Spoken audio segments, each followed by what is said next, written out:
So the scene that we just left is you're in the icy dome. You have just killed a bunch of imps, and there's the brick shaft down below. There are chains lying all over the place. It's very cold here, but the wind at least is not buffeting you like it was outside. You can go back the way you came, but you want to get to the bottom of this thing, so going down this icy sort of a well, but it's at a tilt. It's made of bricks, and it goes largely down, but a steep angle. It's got some bricks poking out of it. There's sort of a pattern to how they're poking out, so it seems like there may be deliberate handholds that would ease your way down as you go. The imps are lying dead around you, and there are some of you with religion, so like there's something odd about that you couldn't put your finger on. You are, as you come through this, remember anything that catches your interest. It's like, here's a mystery. This world is full of mysteries. You can write down notes for yourself. There'll be an opportunity, maybe even the next session, where you get to say, we're going to spend a session doing an investigation. We're going to do some role playing, and everybody pursues their mysteries and like little tiny fights and stuff like that, but mostly a thinking and exploring mission. And so you'd say, well, you can pick maybe 1 or 2 mysteries to delve into during that session. So you want to think, what are you most curious about? Maybe fits your backstory the best or whatever. So that's something you should probably make little notes. So like, oh, when I get a chance, I want to check out X, Y, or Z. It's best if you go back to the place where the thing that you're interested in is, but just remembering that, you can do some good investigations, remembering something from the past. Or you have an item you don't understand, or you even can get followers. You'll have like NPC followers, and you can get to know your follower better, even train them to be a bit more powerful, all kinds of fun stuff. That's another thing you do before the session as well, is do some of that investigation. Okay, so as you're standing around this icy well, let us review our characters. So, standing here, getting ready to go down, is Mur the Unthinkable. He is a high elf wizard. And is there anything special about Mur? Does Mur look, or I always like to ask, is there some new visual detail or emotional state that Mur is in that you want to share? He's a loose cannon, because you guys don't know. He's a loose cannon. When we were locked up with bindings and like everything, I used a bar to cut off my sack. Instead of getting someone to help me, I did it myself. Very good. Now Mur was with a group. He's crossed worlds, so he's sort of crossed dimensions. He remembers that he was with another group of people, and then he remembers this kind of zoning out. Like at the end of this kobold battle, he got zapped by something, like a machine hit him really hard, and he got knocked out. When he woke up, he was back, in the jail, just as you were going down the trap door. He kind of quietly, stealthily, maybe he's still invisible, he slipped down there. He was in the puzzle room with you, but he's very weak and sort of shaky, so he didn't participate in the puzzle. But he's actually kind of been with you, and then you've realized maybe during this last fight, wait, there's another guy here who's fighting another imp. So let's just sort of blend him into the story, that in a way he's been here the whole time. But he also, you'll discover that when you go back, like the kobolds have never seen you before. So you're in a little bit of a parallel world. I'm also a bit of a frosty mage. So like all my spells are ice based, or just like basic, like spell shield, that sort of stuff. Right on. Also standing here is Gawain. Is that pronounced correctly? Yes. He is a human fighter. Anything about Gawain that we should know? Like what's a visual detail or emotional state of Gawain that's different or something we haven't noticed before? Gawain's quite young, and he's taken off from a family that he's unhappy with, so he can get quite aggressive and angry, short temper, and then be very quiet and quite moody, so he's a little bit unstable emotionally, and usually outlets this during fights, so he's quite an aggressive fighter. Having just had a fight then, I think Gawain is pretty charged up by all that. Okay, great. Very good. Okay, we'll keep going around. Gale, Yarrow, he is a half-elf. Half-elf what? A cleric? No, a druid. Yes. Okay, druid. What does, now this is also another bit of a switcheroo. Let's just say that this one actually has been with you the whole time. Your previous character, Del Dwarf, basically you can say like, look, I'm out of here. Like this, I don't want to keep going down deeper. So that cleric left. Gale was really here the whole time, but sort of like this one was, kind of in a non-heroic mode. This is why you can miss a session and come back. Always blend you into the story. You've just been in the background. Maybe you participate in the fight a little bit. That's why you're a little banged up and you've lost a couple spell slots, but we just didn't hear his story. So what does he briefly look like? So 6 foot, so tall, not most, and long blonde hair. He is from a mountain farming village. He's got leather armors kind of patched together, which he made. It looks like he made it himself, and he looks like a fantasy hero. Right on, great. A bit naive. Classic Darude. Yeah. Classic. Fantastic. A bit naive and pretty centered. Very good. Pretty chill. What? All right. Aren't druids usually like kind of like a god or goddess? You worship something. Yeah. Well, nature at the moment. Ah, Just nature is nature their in deity. general. I feel like you find that out at level 2. Dell is here. Dell, she is a high sun elf, a wizard. Is there anything about Dell that we noticed for the first time or is new? Just kind of doesn't say much. Just a little bit might come across a little bit aloof. Doesn't really kind of trust the people that she's around at the moment. Just kind of hanging back and participating, but just judging the situation. All right. Maybe. And having just had this fight, maybe that's triggered that same sort of feeling, or, Yeah. or maybe your trust is growing a bit because you've been Maybe, looking out yeah, for each other. a little bit. Yeah, we've definitely looked out for each other in the last stage, and I'm so kind of reevaluating my thoughts on things, but still Okay. not really venturing out into social.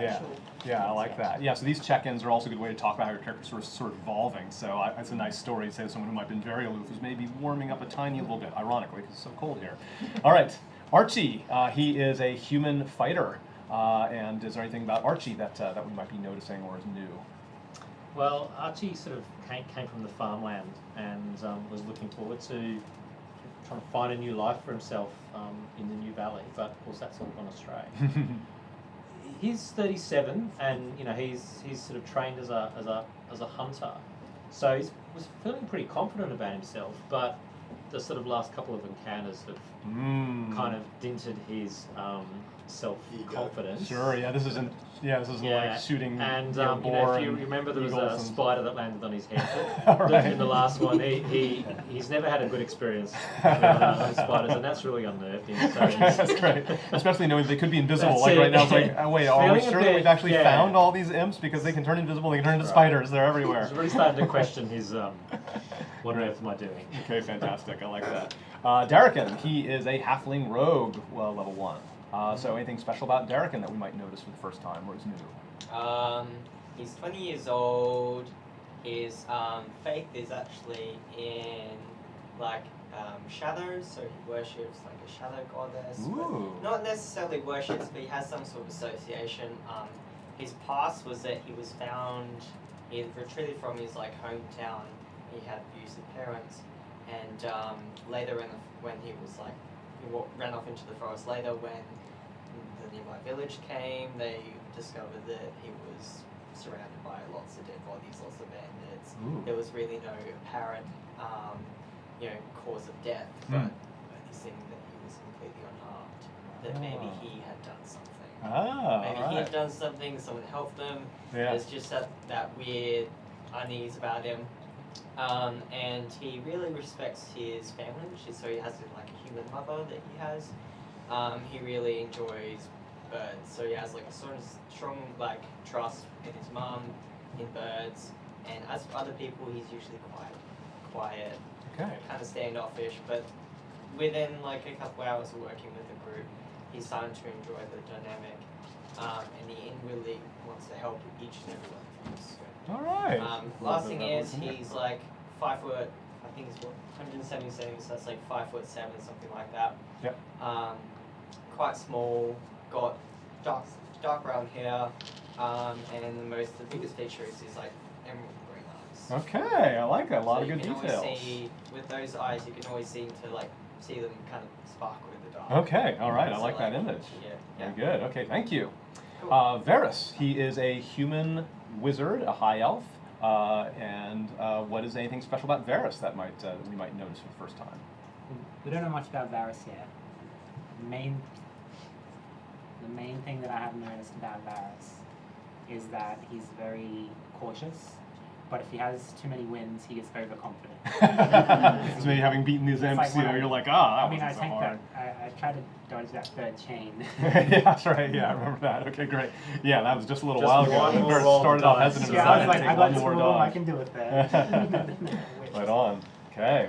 Next, we're at, also standing around this shaft, looking down into the depths, is May. She is a human fighter.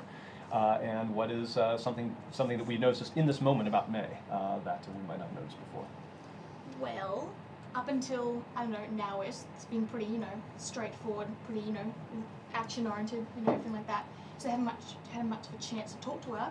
Now they realise that she's very, very snarky and argumentative and angry. So they're like, oh, you're like this, okay. Like, she acts like she's angry at everything because, trust broken so many times that she doesn't really trust anything, doesn't really like people anymore. Yeah. But, so she pretends, she's like, no, leave it to yourself, but she's always going to go in and actually save them. Yeah. She's like, oh, I have to come save you guys, stupid idiots. Good, that's good. Yeah, and this is great. This is really fun sometimes if I sense that, Isabel, you're generally a very nice person in real life. So to play someone who's got that opposite personality is a great liberation about D&D. It's great to be somebody else, and I love that. So some of that snark. It's great to play characters that have these kind of conflicts because it just makes for a good story. So I'd love to see more of that.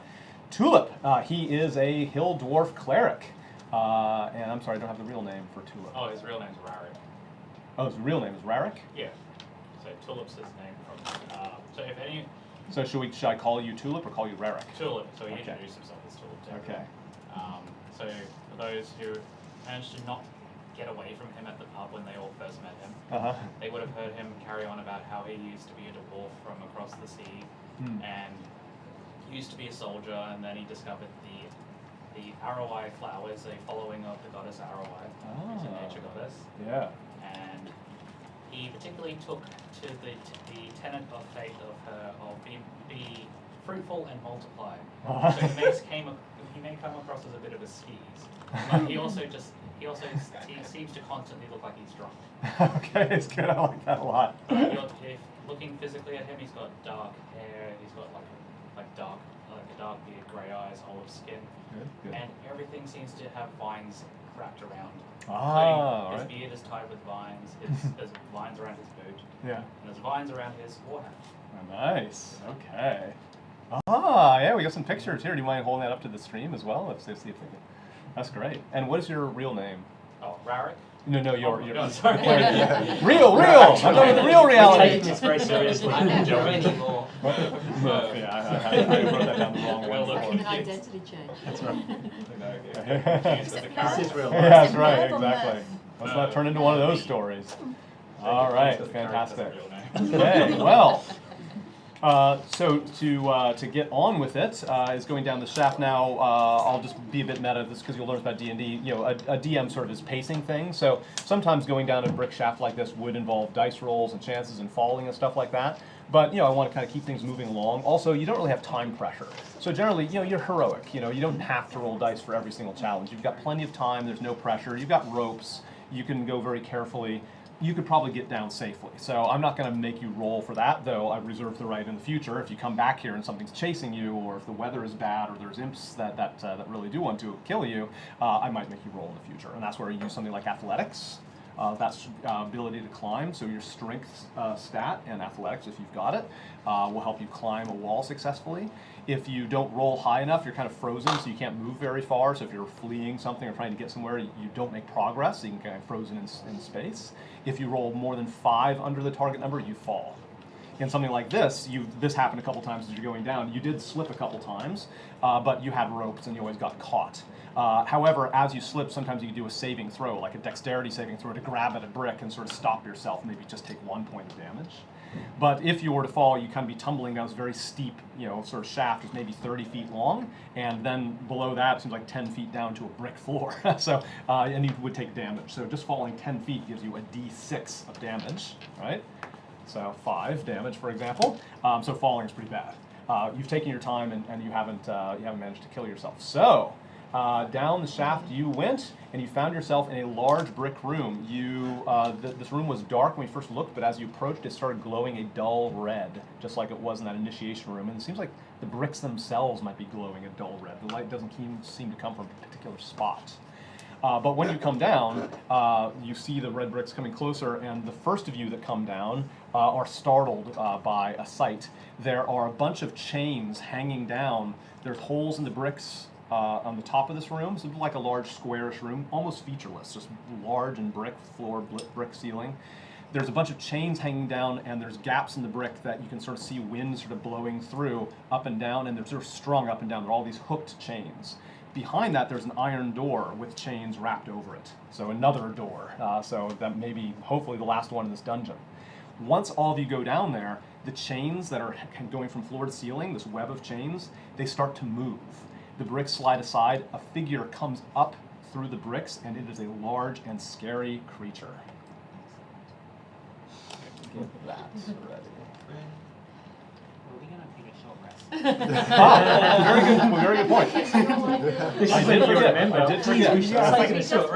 I did forget. I did forget. Thank you. That's right. Yes, you did have a chance to take a short rest. So up there, you can't take a long rest at this point because it's too cold. It's very supernaturally cold.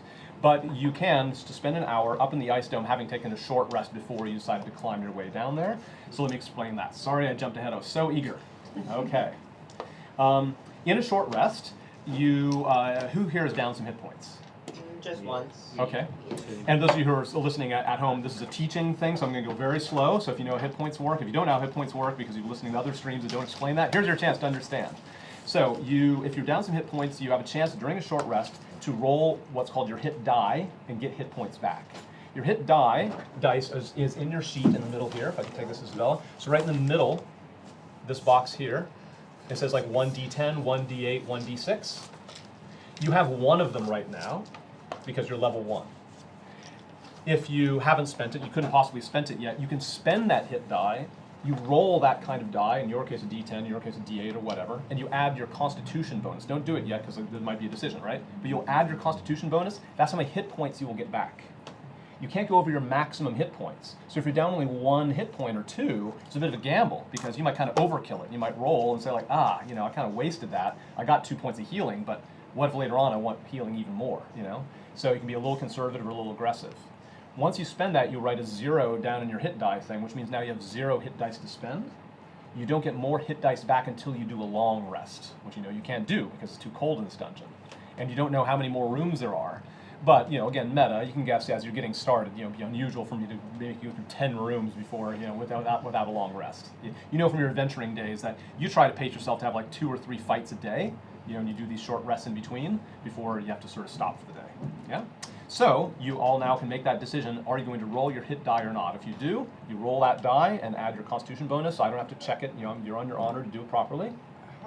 And add that in, and then write down a 0 to your hit die. Otherwise, just don't do anything. How does trance Can I work? borrow Does somebody's? that don't worry about trance. Trance is when you do a long rest, instead of being fully unconscious, you're actually conscious as an elf, which is good for keeping watch and things Can like I be that. spare dice? Yes, so who else needs dice? You're sharing some, and I do have some other dice. I have 9 of some. They're right in I'm front of I'm you. 10, full I'm gonna health. leave it. I'm Here. okay. I'm Yeah, a so- loose cannon. I'm not You want D6. D6? I have 3 health, but Oh, Is it this one? Yep. you only What's your have max? 3. What? Just name a die. If you don't have a die and you want one, let me know.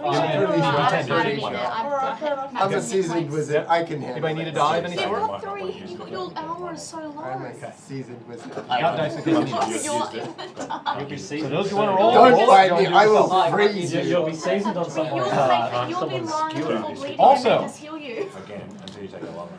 You warriors who have second wind, you fighters with second wind, that recharges, as it says, recharges on a short rest. So it's great. Before you take a short rest, you might as well use that, right? Even if you're down 1 hit point, just use it because you're going to get it back, He didn't say. right? use Unless you that. think something's going to attack you in this next hour. I guess you can hold back if you're worried about it, but you think you're pretty safe. I'm down 4. So if you're even, are you down any hit points there, Maria? So if we do a second wind, Yeah, second wind, yep. Then you can put like a little, to remind you, you can put a little check box next to it and then like tick the check box, like, okay, I've used it. And then once you take a short rest, you can erase that check, right? So you can kind of keeping track of your own spells. so how much do I get back for a hit point per second? That one, as it's described, is, I think, D10 plus your level. Yeah, so you roll a D10 plus 1, which is your fighter level. I can give you a D10. Oh, you have one, great. Nice. I might do the same. So you can see why. That's a 1 plus 1. You only get 2 back. Oh, well. You've spent it, so you normally put a check aside. Hey, all right. In the game. Yep. 2. Yeah, Should we 0 is use a this 10. later or What? is this only check? 0 is Sorry? 10. Can we use the Because rest it's later? 9. Use the rest later? Yes. So 0. So you don't know. So I know. I have an idea of what's up ahead, but you might have a chance to do a short rest later on before your next conflict. But we're just doing this before you meet this this large Someone creature. else if I So I'm doing this I retroactively. actually don't know how much it What'd you was. get? That's what I A 3. Okay. I'm almost up to high. Oh god. I was when I changed characters. Not one in your I went consultation. from 11 total hit points down to Oh, that 9, sucks. and I lost 4, so I needed to use that. Yeah. Pretty Yeah. close I've got to hit death. once in 3 Because sessions. if you got anything higher than like a 1, you would Yeah. win at least. Like, Just dodge everything. 7. Just get in front of me. That's all. That's all. Yeah. You in front. We've Way got to go. 3 Then, fighters and like, a a really 3 from high max, AC All right. cleric, 3 or so 2. Pretty much good, right? You did not. So Liam, what's the next I will slide? be Do behind everyone. That's it. you have a picture of the alien? No, I am the ice Yes. wizard. So I yeah, am let's go to not the next in slide. the front and the back. so you're an ice wizard and I'm an ice Still druid. a There you 6, go. I was hard at the back. Get down the trap door. So No, have you done- I sent you one that's called episode 4. What is it? So email. I forgot what it's I called. sent you Are another. Do you follow Oh. oral? That's weird. What? Follow That oral? says. Oh, I don't know. The goddess? Yeah, I just don't check know. check She's your like email a- because I thought It doesn't come up. extra for- slides. Yep. She's like Click a, here. You go to open that one up. she's a Is god that gonna of attack like us later? storm. Ah, it's up to 3. Shoot. Storm and Okay. winter. I think. All right, that's fine. I do have And a that's picture who of, I sort of follow. I do have a Sort picture of. of the creature though. Yes, that's right. Okay, Oh so God, yeah. we're back in the red room. You've taken a short rest. The chains move and attached. These chains are attached to this creature, and he's sort of pulling on them, and like he can leverage himself around the chains. So he's sort of hovering. He is full size, and he looks something like this. Okay. Were we sleeping with got that? red. Were we like sleeping with that in the room? You were in the That's upper a room. nope. You've gone down, and that's so. Liam, the one that I've shown you is a different one. So I don't think I ever sent you this one. Yeah. I didn't get that one. I Yeah. got the slime with Yeah, everything. yeah. So if you want to do your own Liam, you can go to Chain Devil. So look up Chain Devil 5e because he introduced himself. He is a devil and he loves chains. This, of course, you get a shiver down your spine, which is the DM's way of telling you like this is someone you do not want to mess with. You just get to your instinct is like, oh, we are in trouble. He has got a couple chains hanging from them, have the really nasty hooks at the ends of them. And of course, this room has sort of chains poking down all over the place, and these chains themselves, if you saw previously, can also tear you up pretty badly. And usually, meeting a devil, you'd be afraid like you're about to get attacked. But he is in a very he's got a brilliant smile. He's got very he white. wants to talk? He's got very Yes. white teeth. And instead of that sort of exposed skin that you see there, he's still got red skin. But he's actually wearing a suit, like what we call professional, businessman suit. Dentist? Well, he's got such a good smile that may be the case. And and he's just like watching you, and you're sort of like looking at each other. You also hear sort of a liquid sound coming in through little holes in the bricks around the edge, like the bricks have slid out of the way, and these little bricks, these fleshy colored puddles. There's some like pink flesh, brown flesh, tan flesh. They come through and they're sort of slurping through in the sort of like a jelly-filled sack, and they pull themselves up into shapes that are somewhat humanoid, but they're sort of slimy. So now, Liam, if you could show the other picture that I have, that I did send you, the lemure. And a lemure looks like this. They are small, pitiful-looking creatures of every possible sort of race and heritage, different types, malformed teeth and malformed eyes. And Liam, you can show that picture of the lemure that I attached if The you wish. snail with its shell. Yeah, that's right. Yeah, that's a very good one. A D-shelled snail. And these are actually medium sized as well. So they're about the size of a person, but they're formless, as you can tell. They came in with, because you heard the scraping noise like glass against brick. So it got kind of slurped in along with his body, and as it forms up, each of these has in its hand a red fragment of a mirror. So that kind of red mirror material you saw before, these round mirrors that you saw before, this looks like the same material, shiny like a mirror, but blood red, and each of them is holding it and just looking at it, but looking at it with this kind of like sort of desperation, you know, like, and sort of looking through different angles, and you can sort of see that they're actually seeing something. They're not seeing their own reflection. It's like they're seeing another room, or they're seeing a field, or they're seeing a person.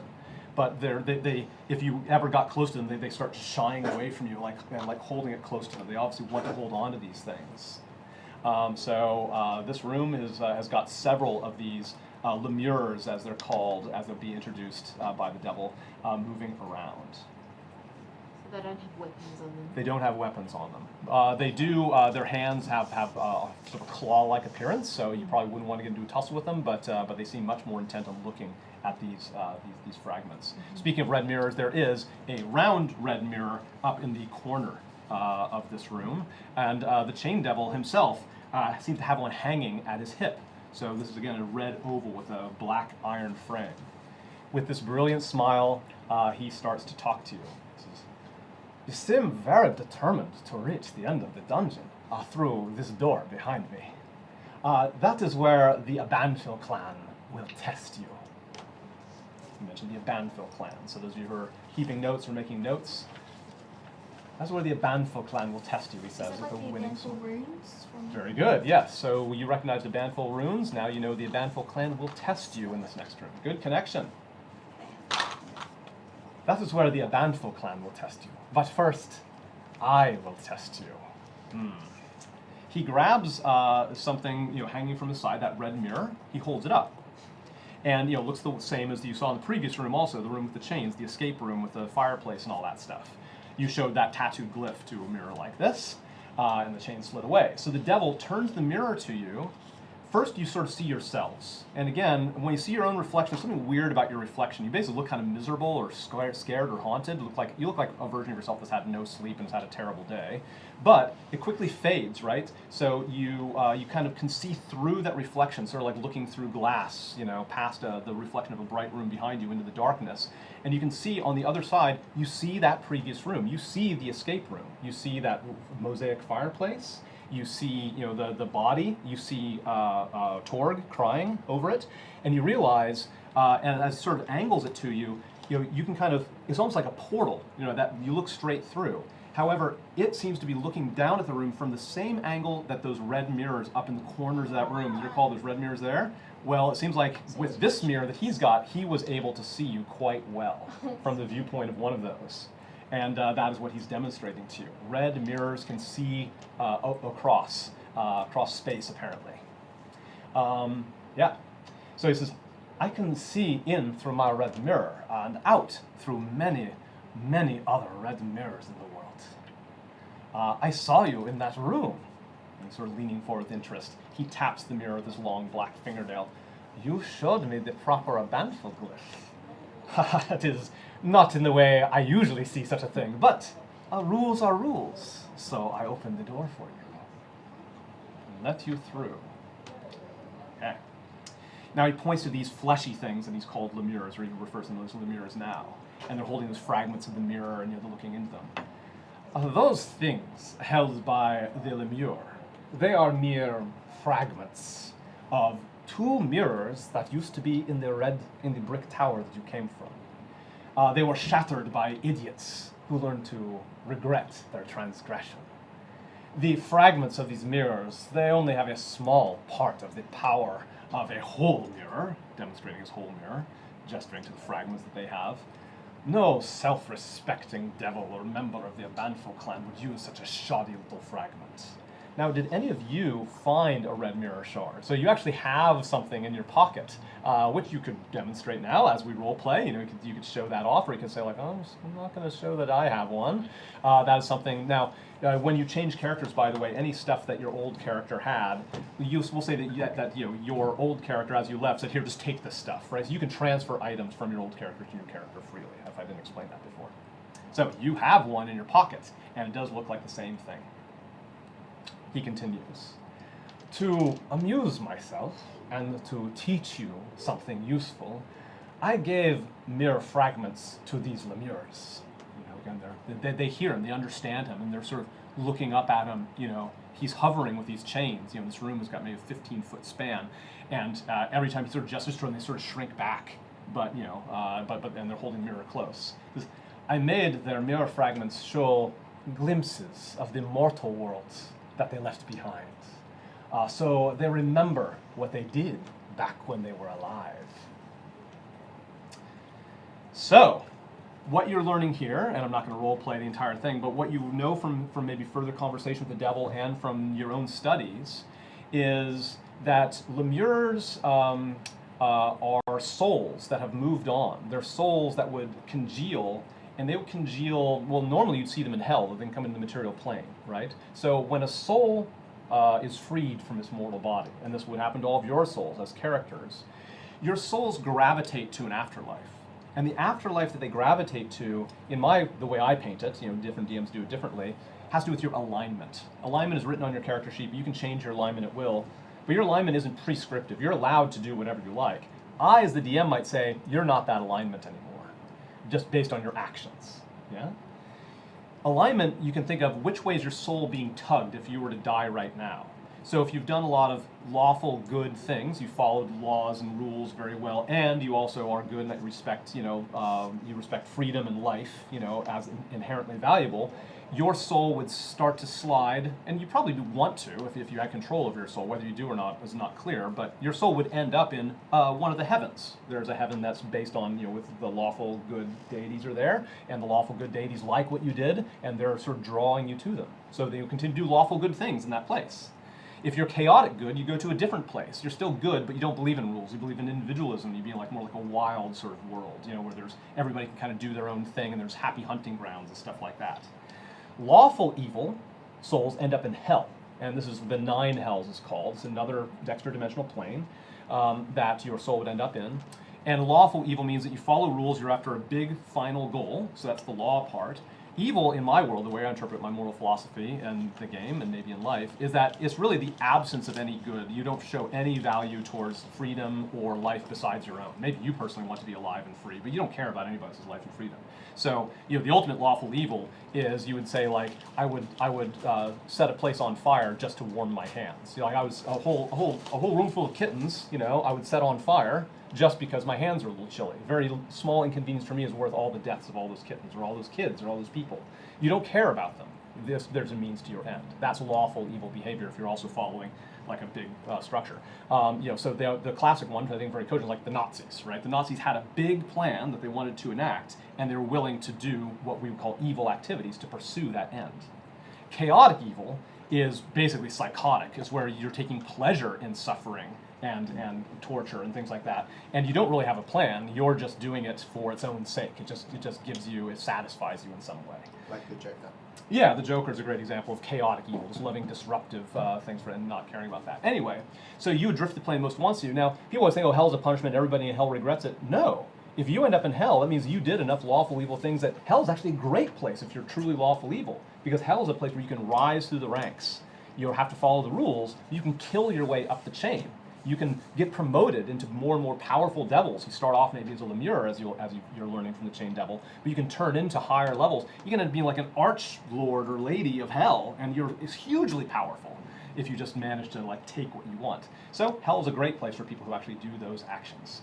So again, lawful is you're following rules. You've got a hierarchy is very important, an organized purpose, and evil means you have very little or no regard for life, liberty, happiness, and health. This is important because the devil is going to ask you to explore some of this, and I'm going to ask you in the game to do the same. So, I want each of you to write down a lawful, evil, devilish act, an act that some may call lawful evil. Just take one of these and pass them around. You can do the same down there. This is going to be anonymous, so even though you'll write your name on it, I won't ever say, I won't ever link the name to the act. I only want your name because I might know something more about your character that I can then sort of draw from. So An act that we have done. write down your past. character name. Yes. No, not necessarily. So just think right now. So it's an act that some may call lawful evil, right? It's an act of evil, lawful evil as I described it. Devils would just call this is an efficient way to make sure that order wins out over chaos. The evil people don't call themselves evil. They just call themselves, look, I'm very efficiently pursuing a goal, and I just happen to be willing to break a few eggs on the way to making that omelet. You're going to write something that's like a confession of something that someone, not yourself, did, that maybe drew their soul towards hell.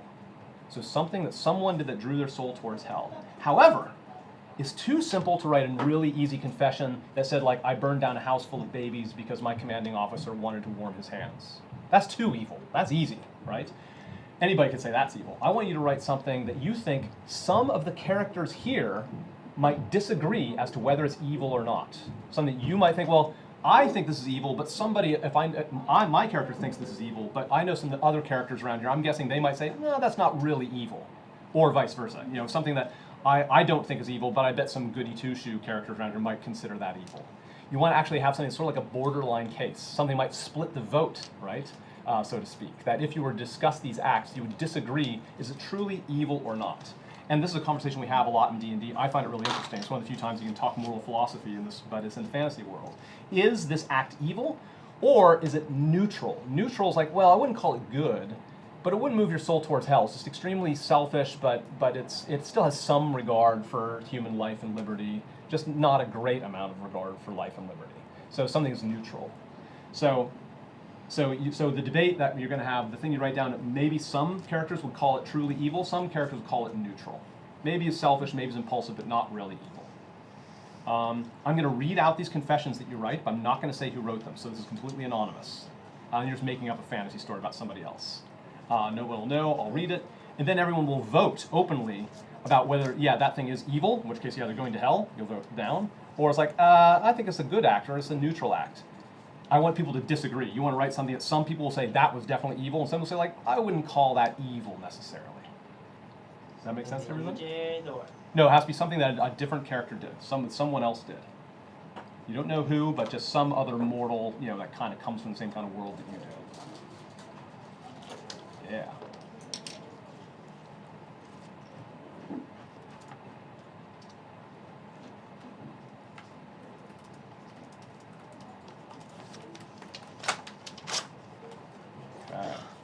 You're sure? Yeah. You can kind of fold it over whatever else so people can't sort of see your handwriting. What else? Yep, that's great. I'm just gonna keep these back here.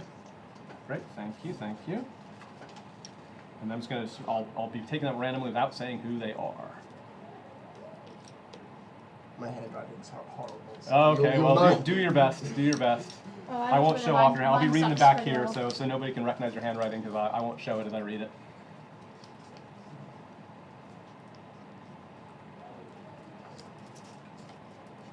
I think that's about things right. Alright. I wanted to use bigger words, but Yeah. I couldn't work out the big words. Yep. I'll go one for you, Matt. Oh, sorry, no, no time. it's all right. I've got 10 of them to read through. This No, everybody's concentrating. I'm doing some notes here. Yeah. And the trick here, of course, you have a feeling that the devil is going to find it really, is going to reward you or appreciate it if you split the vote. He wants to hear a good debate about these things. The team will get more rewards if you have good discussions. Good. Yep, got character names, it's cool, all right, great. I'll be keeping these. Yep, I can read those, read that. Very good, very good. I can read all those, I can read all your handwriting. I'm gonna randomly reveal those. I've got another one here, sorry. Only one, but you can pick your favorite of the two. You can keep the other, you can change your mind or something. While people are finishing up, I do want to say just a bit of a trigger warning. Some people, you know, with some of these things, of course, people would think of some pretty nasty stuff. It's okay in D&D to say, this is making me a little uncomfortable, like I'm going to leave the room, or you know, there's eventually we'll have sort of like a signal system where you can kind of subtly signal to me like, hey, could we ease off on this particular topic? But this whole about exploring evil. So, but I do respect some people might be uncomfortable by this. But it's important in art in general to sometimes face these uncomfortable things if you can. But I'm not asking you to torture yourself. If something that is too difficult, there's absolutely no offense for somebody to say like, then I'm going to walk out on the scene, and I'll just go ahead and let you know when this happens again. There'll be a mid-session break as well. It'll be obvious when it happens. Okay. Have I got one from every 1, 2, 3, 4, 5, 6, 7? Nope. Just 2 people, I think. Okay, great.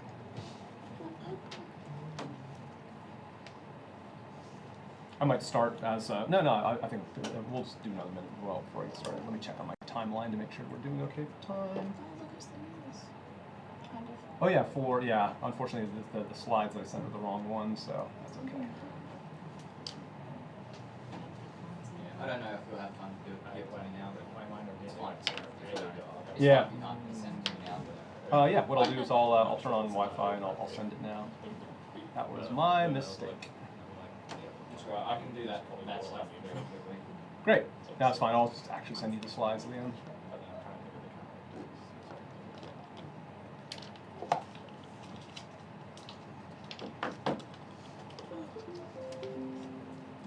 Great, thank you. Awesome. Okay.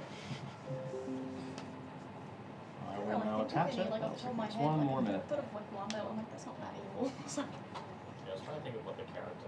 Yeah, that was what Like- I. Yeah, that's right. When I Yeah, wrote- that's when I good. wrote, it's That's like not good. something That's that I right. would see. Like it's obviously a bad thing to do, but not evil. My character, who's lawful good, apparently probably would think it's that. So Okay, Liam, I sent that to you in email. It'll take a little while to get there, but I should have sent it with Mine you. sort of, I wouldn't. Well, no, I came up with something really quickly, is that Do bad? it? Well, That's fine. It went Twisted. down. Yeah. I'll send it from a Gmail account as well, Liam. So I've got they're the list faster. pre-prepared, and I'll pluck it out. What did I do on Tuesday? That's all right. Yeah, that's instant. So it's from MatthewM4@gmail.com. It's in your spam. Okay. Great. Instant. All right. So there's something that's called, I think it's called like red mirror. It refers to red mirror or the devil or something like that. The definition of evil. So you can pull that up anytime. Okay. Great. 1, 2, 3, 4, 5, 6, 7, 8, 9. The chain devil looks at one of the lemures. A chain on its own, that's hanging from him or from the ceiling, reaches out, animated completely. So you have some idea what was animating those chains up in that other room. The chain on its own sort of snakes out, wraps around the lemure. It's a spiky chain, and it picks the lemure up, and its soft body's being kind of squoze and sort of poking out between the links of the chain. And it sort of grunts and twitches in some obvious pain, but still holding on to its clear and into its mirror. It holds up, and he looks at it and says, "Confess," he says to the lemure. The lemure says this. I took the handicapped carriage space, but I didn't need it. All right. The devil. That's funny. Devil says, now this act that the lemure just confessed to, do you think that act drew its soul closer to hell? So was that an evil act, or was it basically a neutral act? I'll ask you to vote. So think about it, and on the count of 3, you'll say, yeah, that's evil. That should send someone closer to hell. Maybe very slowly towards hell, but still on the evil side of the spectrum. Or just go like this, like, I wouldn't say that would draw you closer to hell, right?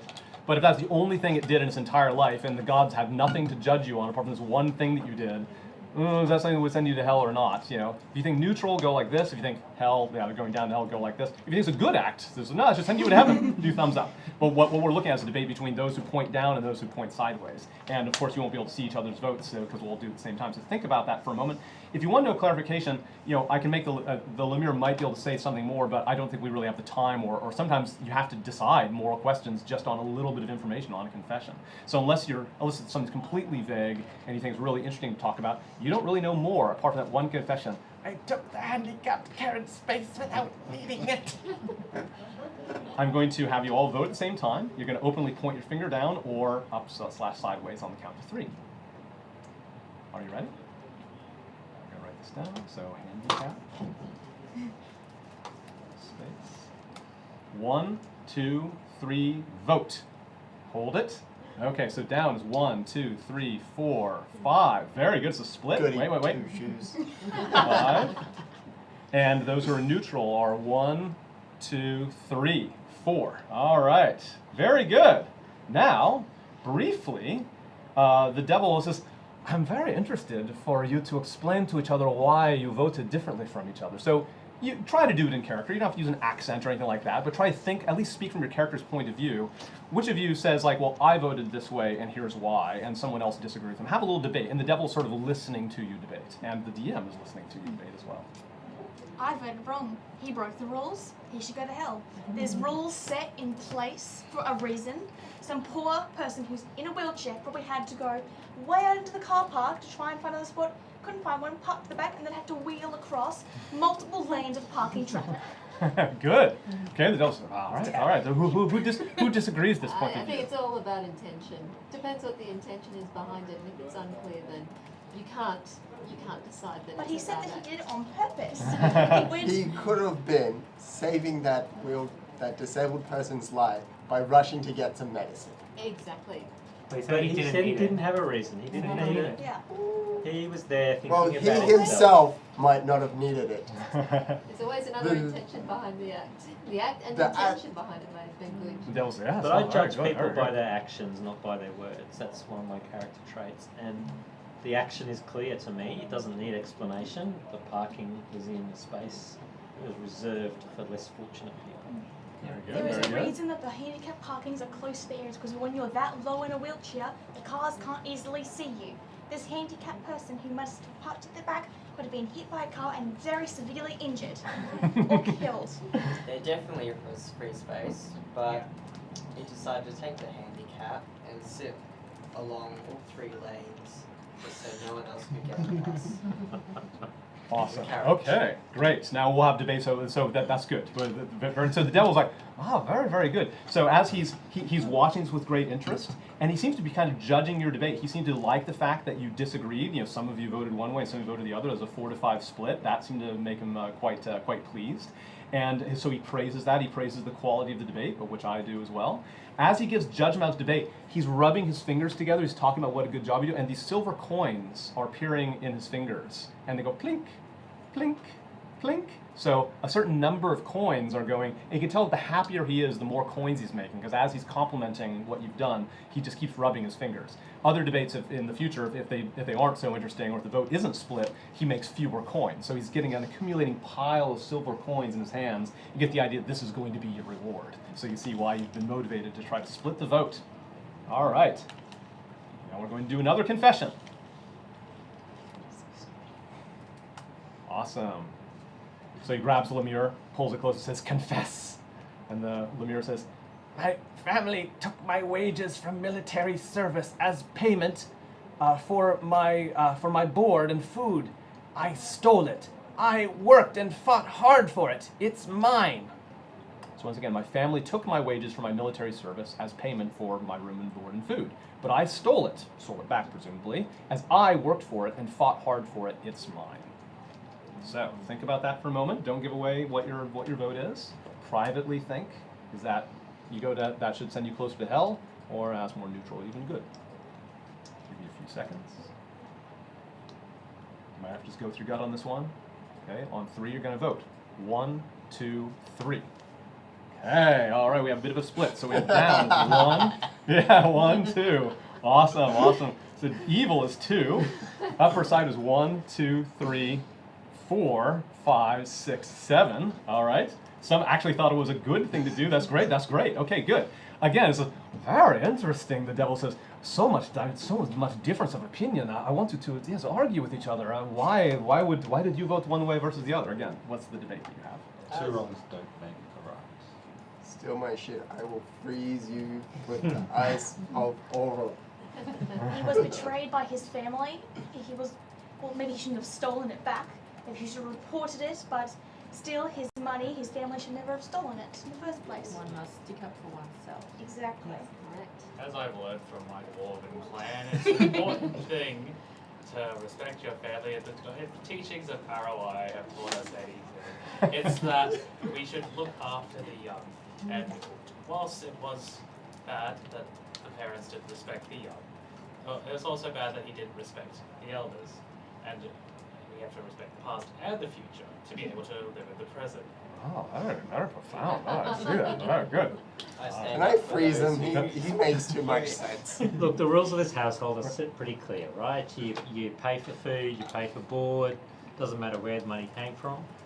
That's what you owe if you want to live here. It's how you contribute.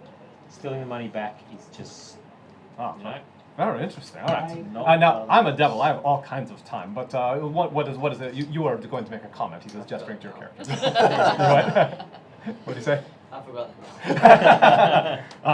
Well, maybe if you stay here for a couple centuries, you'll remember again. I'm just joking. He says. Okay. All right.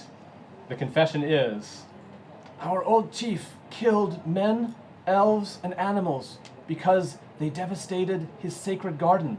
and made his daughter paraplegic. This is supposed to be about himself, or him or herself. So the Lemure can't really tell gender. You can't tell the pronoun. It's so weird. In my magical world, you automatically know someone's pronoun by looking at them. You can't do that with the Lemure. They're so freaky. So this person said, I killed men, elves, and animals because they devastated my sacred garden and made my daughter paraplegic. Killed men, elves, and animals because they devastated my sacred garden and made my daughter paraplegic. Think about that for a second.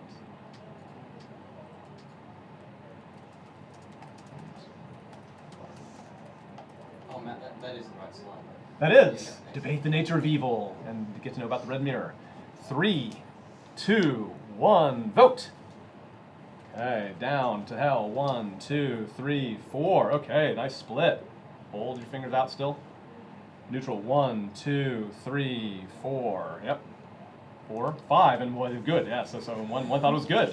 Again, you're learning about each other's characters by these votes. So while I'm counting it, get to know each other through like, okay, you voted that on that. Interesting. Okay. So what is the debate? The garden is sacred. Goes without saying. They're protected. Okay. I say he's going to hell. The person is going to hell. They're going to hell because it didn't help the daughter, who was already paraplegic, to kill the elders and the men and the preachers. So it was just revenge. Oh, very good. Was very she good. already paraplegic? They made it paraplegic. They Made made his daughter, made my daughter paraplegic. It was a And also, retaliation if it against is a the sacred female. space, sometimes you need to defend sacred spaces if so the energies within that space will even itself out. If Okay. this was an altar of the god, may they smite you. They did it. So yeah. That was the god's job to do the smiting, not you. Oh, This you think is, the I'm god's agreeing job, over here yeah. with the druid. This is just plain revenge and completely outweighed. Murdering a whole bunch of, living creatures completely outweighed the damage done. But the trauma of the act could make you lose Go into a control fog. and yes, exactly. Oh. But The then with aggression. that, But if they I had- feel like it would be more of acting in anger then to make you think this action will make you feel better, which is something where you're disregarding the consequences just for your own benefit. Maybe they were going to kill his daughter or his family. But he managed to kill them before they did that. So she ended up just paraplegic. All right, we have to stop there. The devil is picking up another Lemure who confesses the following. A woman in my village blackmailed another villager who had killed a neighbor's cow for half the meat, even though they already had enough, just because they had broken the rules of the community. So again, I'll turn this to confessing about themselves. So I blackmailed another villager who had killed a neighbor's cow for half the meat, even though they already had enough, because they had broken the rules of the community. I blackmailed someone who broke the rules. The one who broke the rules had killed a cow. Is that something that is evil or not? I'm very interested in this one, it Who says. had enough? Did the person who killed the cow had enough already? Or the person who blackmailed them already had enough? The person Even though they already had enough, yeah, the neighbor, do we interpret that the neighbor had enough? Yeah, I think so. Yeah. Yeah, you can make that assumption. Okay. Vote in 3, 2, 1, vote! 1, 2, 3, 4, 5, 6, 7. Okay. 7 evil. And 2 not. All right. It's not very, very one-sided debate. Some people are really in the minority here, but try to have a good debate anyway. So you can tell that he seems a little bit less impressed because the vote was not very close. But maybe a good debate will help get you more coins. So somebody who voted in the minority tried to argue your point. Who voted in the minority here? That said it was neutral or good. Is it really a bad thing just because someone says you shouldn't do it? Well, Just but because. she already had enough. Like if she blackmailed them and then gave it to the needy or something like that, but they didn't. They took it for themselves. It was greedy and selfish. They could have reported the crime and got the person punished for breaking the rules, but they blackmailed and kept it a secret. They could have also just reported the crime so that the whole village would have the meat instead Exactly. of just the 2 people, the one that killed it. Those who voted in the minority, what do you have to say? So But who the person who was blackmailing serves to gain from from this whole situation, so why not? Because I agree. And Does that make it good or evil? That makes it, yeah, fine. It's Makes it fine, neutral, yeah. Okay, yeah. So yeah, continue your case. Yeah, continue your point. Yeah, Explain that I more. just think if blackmail serves a purpose, it honours the individual who can stand to gain rather than sharing the spoils with everybody. It's the nature of power that's the problem. It's evil because of the nature of the power. Because if you have ultimate power over someone, then it confines and to restrict somebody is really, really bad because everybody needs freedom to do whatever they want. So Because I know that I'm going to take advantage of your bad intentions. Isolation's see. not a bad thing. The blackmailer had a choice. They could have, let this go. They could have reported it to authorities, but instead they saw to try to personally gain from it by, Teaching them a lesson. teaching them a lesson, right? They did something wrong because someone else did something too wrong to them. They're the ones Agree. willing to stand up I for think the it's- thing that was done wrong and therefore they deserve to get it from it. There's other ways to stand up for it. Okay. All right. He seems more satisfied. So even though it was a lopsided battle, there was enough discussion that he seems pretty satisfied.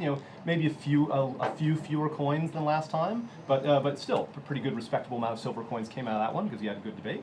I'm probably gonna I'm randomly picking these, by the way, so I might not get to all 10. Hopefully, so trying to be too heartbroken if I don't pick yours, because definitely you're doing a good job and getting a good idea, but eventually we'll keep moving on. But as long as the debate's having fun. Okay, so I'm gonna randomly pick one. All right. I was a judge, and I set a death sentence on prisoners of war. I was a judge that imposed the death sentence on prisoners of war. That's all that you Any know. more? Wait. Don't give away your position. Any more context? Wait. No more context. Mm. Impose the death sentence on prisoners of war. That's all that you know. Sometimes you have to judge with incomplete information. That's part of the gods themselves sometimes don't know all the information. Gods in D&D are not all knowing and all powerful. They are perhaps just extremely powerful creatures, and they have only limited ability to see and know and hear things and hear rumors and hear reports. So if you are a god judging this, that might be all that you know. You're going to vote in 3, 2, 1. Okay. Try to do them all at the same time. Don't see what other people are voting. We're all going to commit. 1, 2. Only 1, 2 point down. So this is split the other way, and 7 are the other way. Okay. So we have a different split happening. This one is mostly only a couple think that it's evil, and most think that it's neutral. Those of you who voted in the minority here, state your case. We understand that it's wartime, and in war, people do different things. But you're a judge. You're supposed to be impartial, no matter what country, nation you belong to. These prisoners of war were obviously captured while doing, on the field and things like that. They were only following what their captains and their, not masters, but their higher uppers told them to do. They didn't have a decision. If they wouldn't be able to be in the army or work there. They'd lose their job if they had to say, no, I'm not going to do that. They could have burned down a medical tent. There's a whole That's- bunch of things they could have been doing. They, that they, made them there, guilty. The there death is not sentence enough. is severe for There's that. not enough. It was Yes. indiscriminate though. He said, I sentence all prisoners of war to the death penalty. It was didn't- indiscriminate. It didn't say all. They It just did said say all. I sentence prisoners of war to the death penalty. Yes. It could have been a Impose very the good- death sentence on prisoners But of a war. It could have been a judge- very good reason. A for judge that. has to uphold laws, Hmm. and if they're judging it, then they would judge them to their rightful merits. Therefore, if they've been sent to death, then it was a good.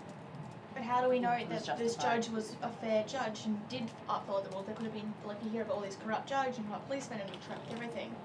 How do you know this wasn't just a bad, corrupt judge who took bribes and I said thought you were harsh? supposed to be one of the good peoples at this table. I agree with what you said. I think People this judge. sentence people to death. Is that what you're telling me They're right definitely now? Judge If has they to are have bad I people, understand, yes, I they do. understand. Very If interesting. it Very was interesting. sentenced to What life if this is a- imprisonment, sentenced There to is no context, I don't so know, that's why it's anything a like myth. that. What We if The don't it know. is- death What if this penalty is a Nazi judge? is quite severe. Like, From the Nazis' perspective, they're doing the right thing. Yeah, but is That is still a good thing. Yeah, but this is from the devil's perspective, not the From the Nazis' devil's perspective, it's a good thing anyway, because And- he wants and people to die. The devil these nods his people head from the clearly devil. went to hell, so like, clearly they were turned into these creatures. They went to hell, which means they probably did something wrong in their life that was, judged. So this could be it. Told them to confess one of their crimes. Okay, good. So again, even though the split was uneven, sort of unsatisfied, like, oh, not a very interesting debate to be had when so many of you agree on this, but as such a spirited defense from the minority seemed to change his mind, he creates quite a few coins from that. We're going to do one more. Again, apologies for those who I don't pick. I'm just going to pick it randomly. It's not a judgment on you. Okay. I destroyed an entire community of woodland creatures in order to study and test them. I destroyed an entire community of woodland creatures in order to study and test them. Think, don't give away your vote. And remember when I say vote, you have to say it when I do three. You can't look at each other's vote. Maybe close your eyes if you're tempted. Think about it for another minute. It's the last one. I'll also find one here. That really is doing let's do this. Okay, the remaining ones are great, but we got to move on. Gonna vote in 3, 2, 1. 3, 2, 1, vote! Okay, take a look at each other's votes. Evil, 1, 2, 3, 4, 5, 6. Okay, that is 6. All right, and the other 3 were split. All right, debate. Those woodland creatures could have been the most dangerous things on the planet. They needed to be decimated. Their little community that they had in the forest was destructive. So at least Like cane at toads. least But that wasn't the at least goal. getting rid of them. But the At goal least- was to research At them. least They getting rid could of be them. carriers of a deadly virus or disease, and researching them would be the only way to cure them. There are or harmless contain ways to them. research things, though. Yeah, you without can take destroying blood, them. you It's can... psychopathic. And it's, It is she said like definitely all of them. He psychopathic. killed a whole community Me. of them. There was Instead no- of just one or The two. community was sick and they were dying, so may as well slaughter them, use them for research, possibly to help their species in other areas. But there could, It was wiped out. yeah, there could be an The entire community was species that we wiped out. don't know exist because they were completely What's the point of eradicated. research if you are going to eradicate the thing that you're researching? Look, I'm a hunter, so I'm comfortable with the fact that you need to It could kill be for a means to an end to eat, but destroying an entire community for research, maybe if the research was of value, take 1 or 2, but to destroy an entire community, that's way over the And top. if you need lots of them, take them over a period of time, like take 2 then, and then in a year come back and take some more. All right, so you would agree that killing a few things is sometimes a good idea. It sometimes is Possibly. needed. They could have The been. person has to eat, so kill a Could have been kill a wild retaliating. boar. It's fine. They just Okay. wanted research, and then in the end, they just started being too aggressive, and it went from I want your flowers and I want to research the things that you have to I have to take it now. But they are animals though. Like while some of them can be quite intelligent, they're never going to be as intelligent as humans are. And Never they knew usually their run true on, but they usually intentions. run on instinct. If they're seeing, them being killed and people being aggressive to them, they're going to be aggressive back. All right. Well, I would like to stay here for many decades to hear your debate, but I can tell that you are shivering, you are cold, you are worried about what is behind that door, but what you should not worry about is the fate of these lemures. Let us turn our attention to these wretched creatures that have confessed this and many other crimes that stand before us. So first of all, he throws the coins on the floor. And that means that this is your invitation to divide the silver evenly amongst yourselves. Even though different ones did things, we don't know who wrote this, so you've decided to split it up evenly. I invite you to role play that maybe is uncharacteristic of you, but if you ever are the type of character that some temper like, no, I want to fight, like I want to get more than my share, I want to actually fight for these coins, or like it's not fair that we're dividing them evenly. If you've ever had that kind of impulse in your character's past, that voice is fairly strong in your head right now, which might surprise you, like, oh, I don't usually think like that, but you might be wrestling with this impulse to to take more than your share. Maybe it's just the environment that you're in, but let's say for the sake of the unity of the team, you suppress that, you divide the silver up evenly. The treasure, from the DM's point of view, is unusually high because you had a lot of votes that really split things. Very often this is all one way or all the other. Very good job, everybody coming up with these great ideas. Some of them very amusing, some of them really colorful and very compelling. And the debate was very interesting as well. So you get about as good a reward as you possibly can. I'm going to figure that out. I kind of want to listen to what the other one said. Yeah. Well, if we have time, if we hang out, I'll take these to the pub and maybe I'll read them. Okay, let's figure this out. Okay, yes, so when you divide this up, each of you gets 20 silver coins. Oh. That is 2 gold coins. And remember, gold coins like a $50 bill. And of course, you're in a medieval society, so a lot of things that you buy are not inherently very expensive. 2 good gold coins is pretty good, but these are 20 silver pieces. Each. Yes, each. So you personally write down that many silver pieces. Raking it now. Yeah, 20 SP in your SP section. All right. Now it is time to put things in order. And he draws that word out in a very satisfied way. That devils, and he's spoken a lot of maintaining order instead of chaos. Let us find the lemure whose act you voted as the least evil, he says with air quotes, his little black fingernails. Who did the least evil? This was the one who stole back the military wages. Yep.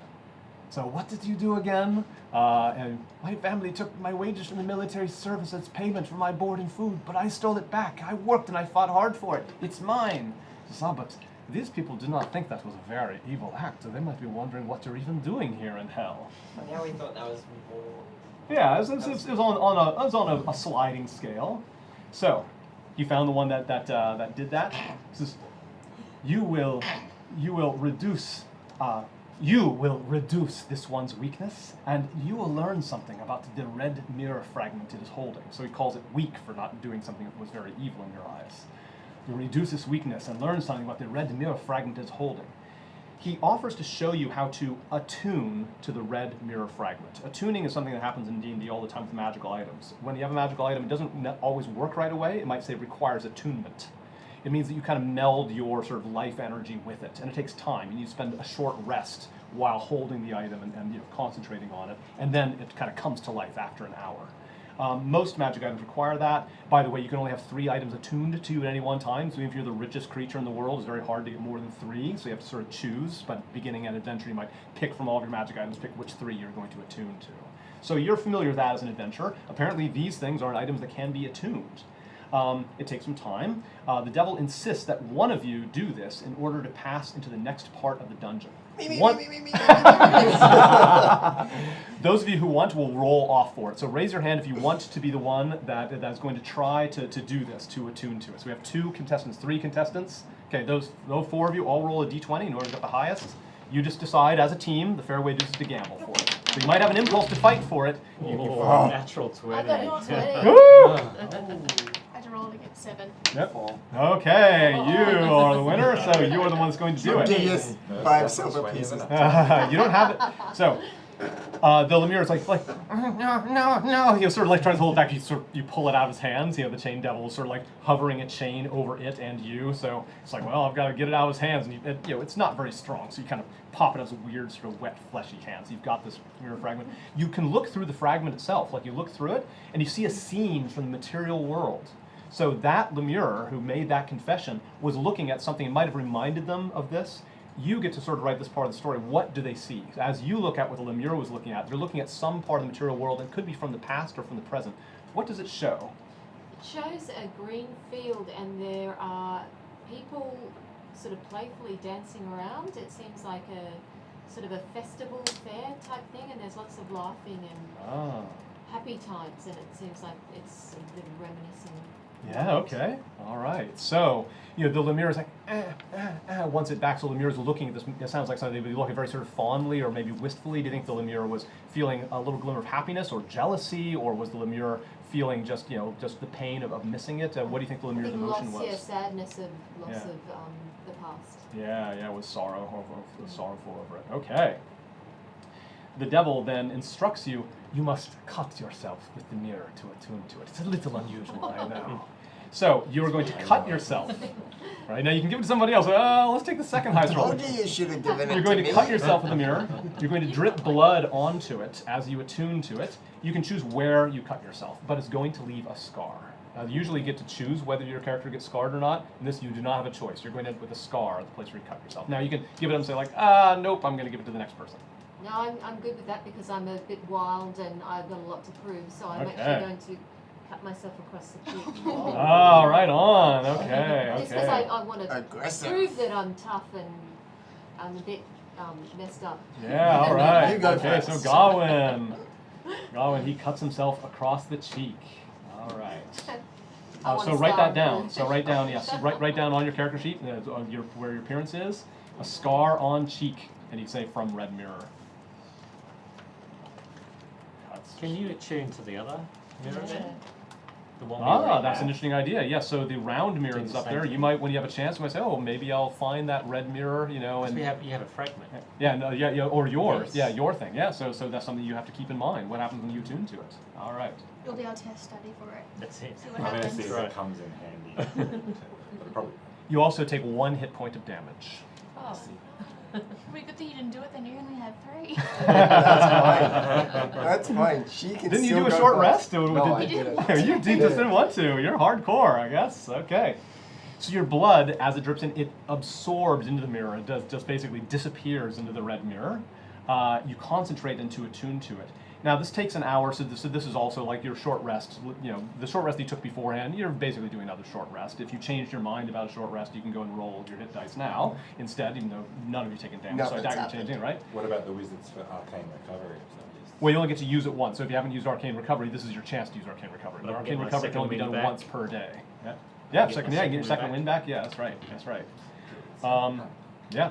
As a matter of fact, you can do the trick like, well, as long as I'm, well, it seems like you can't do the short rest game, so you can't do that same trick. You know, like you have to concentrate on, so you can't do your second win I while still have concentrating for 10. some. That's fine. If The I'm Lemure's got this pain, the sorrow, and it's trying to look in the mirror because the mirror still shows you during the hour. You know, you look at it once in a while, still shows that scene, and the devil's just wait, you know, while you're concentrating on it. But the Lemure says the Lemure, it knows that it will lose its only vision of the material world. Once the mirror is attuned to you, it stops showing anything. I can teach you later how to make it show something new. And I don't know if he glances over at you. I glanced over at you, knowing you had a red mirror shard. I'm not sure if the devil knows they have a red mirror shard. I won't do that. But you'll know when you're attuned because it'll go blank. But keep this in mind. You can figure out how to make it show something else. But you're going to take away from the Lemure its power to see things. All right. So that happy festival is the one that you're seeing. It starts to fade at the end of that hour. You see it fade away. After the hour, it's now yours. Put it on your sheet. Say red mirror fragment. Right, attuned, A-T-T-U-N-E-D, attuned blank, because you can't see anything through it. Just your reflection. Uh-oh. The Lemure, is sort of been trying to look over your shoulder, and maybe you've had a hard time concentrating. The Lemure's always looking over your shoulder, like getting a last glance at that bit of the mortal world. And once it's blank, the Lemure just sees his own horrible melted face now. It's like, "Ah!" It just has this horrible, pitiful wail as it knows it'll never see that scene ever again.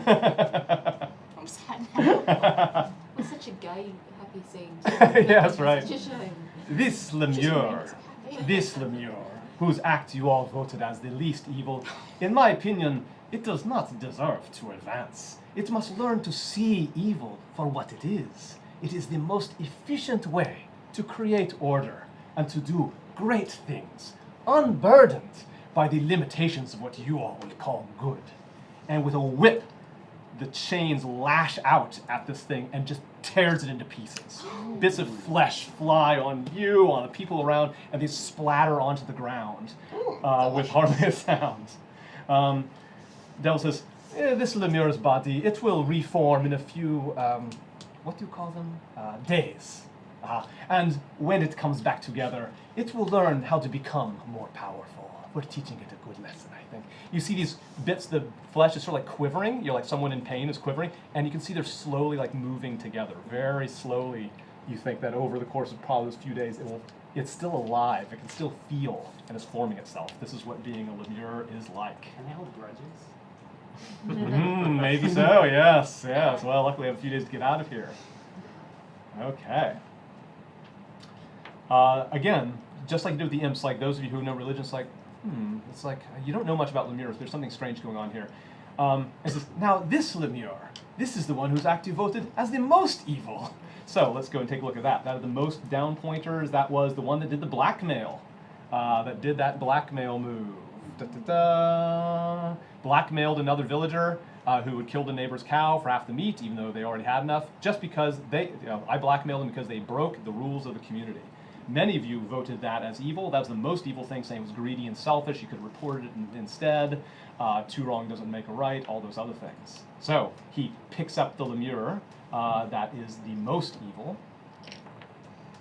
This lemure, who's actually voted as the most evil, it does deserve to advance. It deserves a bit more power, pursue more power. And he's talking to you as much as the lemure, climbing the great iron chain. And the lemure is like, and so a new imp is born. And he looks at it and points at it, and the thing forms, and pop, it turns into an imp. One of those things that you'd see in the winged creatures up above. Obviously, imps are promoted from lemures. So as wretched and weak as imps may have seen, they're a lot better than being a lemure. This lemure is looking at you, but this lemure is blue and not red. And it's not shivering. Like every imp you've seen so far, the red ones up there were kind of shivering in the cold. This one is like, yeah! It like flies around and seems very comfortable. So a new imp has been born. And it's like, see you later! And poof, it disappears. That blue imp is gone. Invisible. And you can sort of hear it flapping for a while, but then you sort of hear it landing, and then it's quiet, and you'll never hear it again, or until I say otherwise, you don't know where it is. The chains over the iron door retract. You are free to go. This was very interesting, and I would really like to talk to each of you individually or as a group. I think that you and I could make a deal. I have very much power to offer, and I only need a few things to be done on the material plane to pursue things that I think some of you would not consider evil, things that are just merely efficient towards a great purpose. If you are bothered by demons, if you are bothered by the idea of chaos, you should know we devils are the only ones who can stop it from happening. Sometimes you have to, what do you call, break a few eggs to make the omelet, yes? So he's inviting you to come back to make a deal. I can provide anything you want. What I'm sure you will agree is a very reasonable price. All right. So we're going to move on. Done that short rest. You're going to get some XP. So you don't have to kill things in order to get XP just by engaging like this. We've had a good time, and hopefully you enjoy the very unusual thing. D&D has a lot of variety, and I like for people on the stream, you want to like, where's all the swords or the spells and all that stuff? There's plenty of combat, and I'd like to have combat, and there's probably some combat coming up. But I also like the parts of D&D that do things besides that. And for that, you do get XP. Now, XP is based on how much risk you took. You weren't really at much risk apart from cutting yourself with a mirror. So I'm going to call this an easy encounter. However, you're still level 1, so normally at this point I would give you extra XP, but you're going to end up getting a whole batch of XP for this. So I'm just saying that in the future I would give you a little bit of XP just for the scene alone. I've already counted for that in the XP that I give you at the end. We'll get more detailed XP later, so you don't need to write that stuff down. All right, you've got those silver coins written down, so also you came away with a little bit of loot, and we're going. Chinese. All right, next slide, please, Liam. Do a little intro of something here, and then we'll be taking our break. Yes, all right. A Deadly Education. All right. This is a great book. There's a book called A Deadly Education by Naomi and Novik. Have they read that?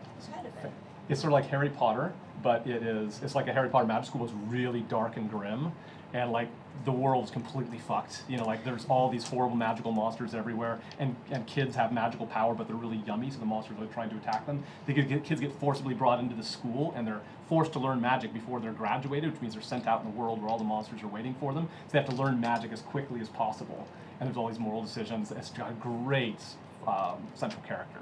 She's like this amazing character with an amazing voice. It's called A Deadly Education by Naomi Novik. Very much advise that to my billions of followers out there. Naomi Novik, you can send me your thanks It'll be on the personally. bestseller list there. All right.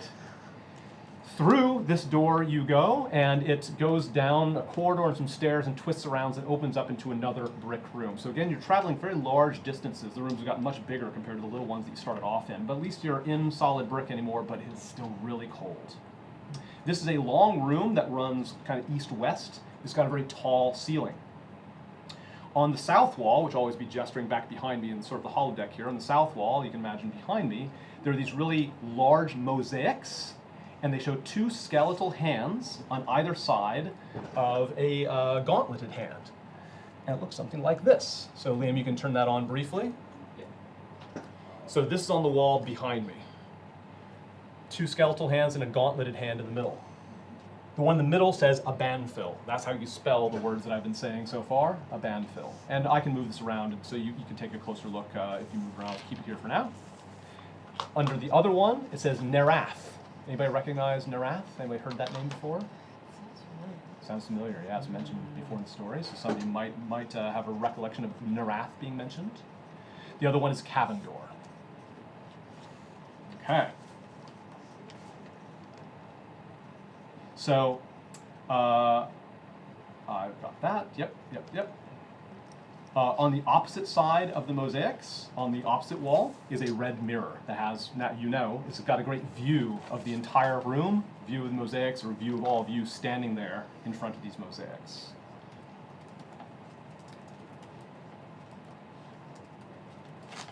Okay, hang on, let's make a correction there. And that mirror is about 8 feet off the floor. It's reflecting the room in the usual way. It's tilted down a little bit. Now, on the south half of the room, this long, thin room, it's hard to notice at first because it's kind of a dim light, but you notice that the floor isn't brick there anymore. It gives way to this expanse of rippling black liquid, just very quietly waving. It waves a bit like a pond might, as the breeze comes through. But the way that it's moving, it's moving kind of in a more sluggish way than water would. It doesn't seem transparent at all. Like, even though there's dim light, it doesn't seem like light is penetrating at all. It's completely black, sort of thick-looking liquid rippling there. And it's a good 10, 20 feet of that expanse as you're looking at it. In the middle of the south wall, below those mosaics, there is an iron treasure chest. Here's the treasure you promised.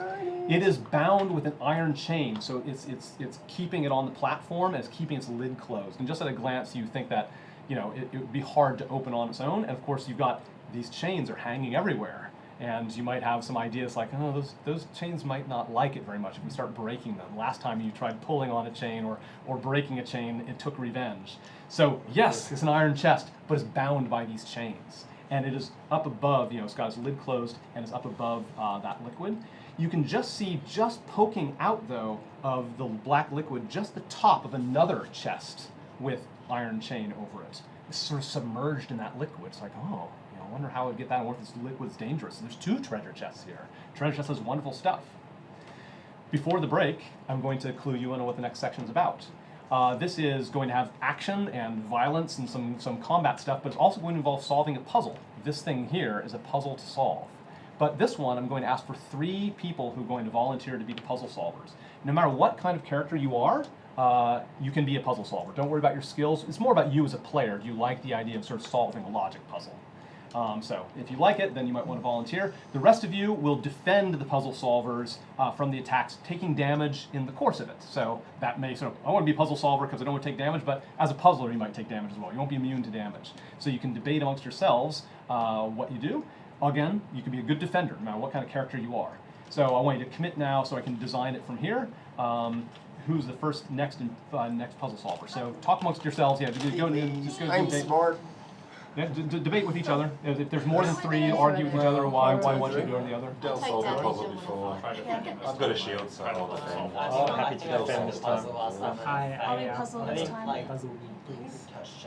I don't want to get hit. Ooh, we might need to roll for puzzle. You think you're in some danger no matter what, but you'll be in less danger. As a defender, your job is to take danger. As a puzzler, you might be able. You'll take probably less damage, unless your defenders don't care to defend you. You might take more damage. The defenders like, I'm not You going want to do puzzle, and so the lowest roll loses. Oh, what did I get? Oh, no. I got a 12. Out of 14. I'm out. Who is the first puzzle solver? Where am I? Okay. Okay. And what are your 2 best stats? Like saving throws or like just in general? Yeah, just in general. Dexterity Dex is and best? strength. The best is dexterity, next is strength. Thank you. Or constitution. Okay, either one. Yeah, that's fine. If they're tied, just name one. All right. Who is our second puzzle solver? Yeah.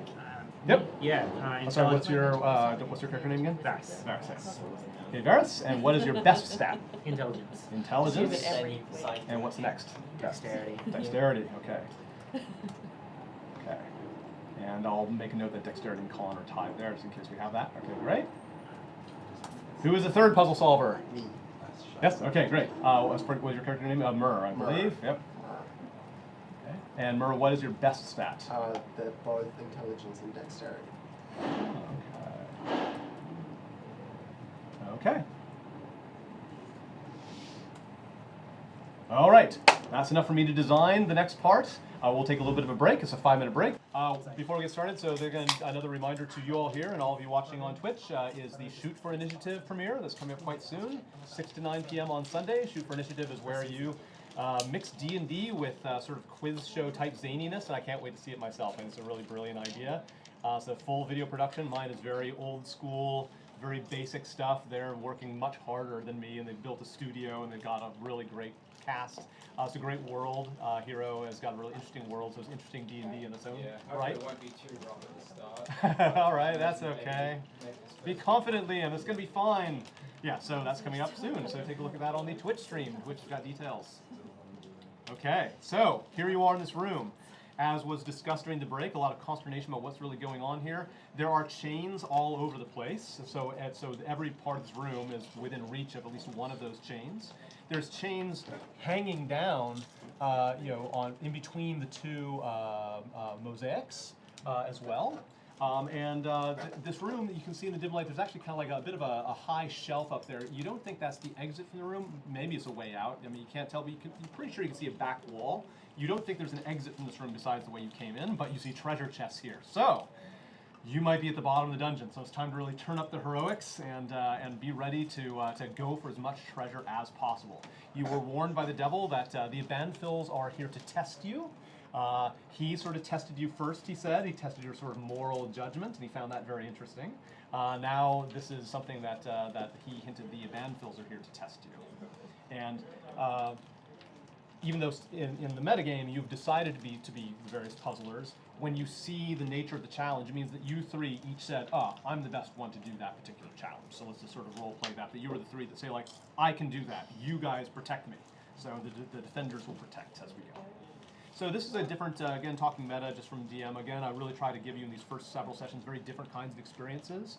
So this is not a straight ahead combat. It will involve combat moves, so you'll be using your weapon attacks and your spells.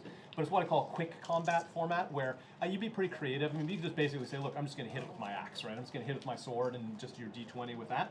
But if you want to be more creative, you want to use a skill or something, you want to have a good roll, so you want to pick something you're good at. But if you picture a skill, you can roll for that. If you have a weapon attack, you can do that. If it's a spell, especially cantrip, you can do that. If you use a spell slot, because you've saved them, right, that can give you advantage on your roll, right? So you can be very creative. When you do quick combat, this is a style of combat I like to show you as an alternative to very strict D&D, where I'm very liberal and loose. Like some D&D streams you see, the DM's quite loose on how he can use different skills and spells, and they don't really follow it exactly by the book. I typically do it very much by the book because I'm a game designer, so when you have all the figures on the map, I'm very straight, very, very hard-edged on the mechanics. This is my way of also exploring and showing you what it's like, that kind of a looser sort of combat. So it's your time to be a defender. You can be a bit creative in what you add to your die, just justify it by something on your character sheet. You're just trying to get a high roll. We'll get to that point as we go. All right. So, a logic puzzle while some quick style combat happens. The liquid, which is half of the room and you're standing on the bricks, the liquid quickly starts to drain downward. This is a brick-lined pit that this liquid is full of, and it's descending. As it descends, it reveals, first of all, more treasure chests become visible at different depths in here. So just like that one was just cresting the liquid goes down, fully reveals that. There's like another chest, iron chest wrapped with chains. Then another chest is revealed.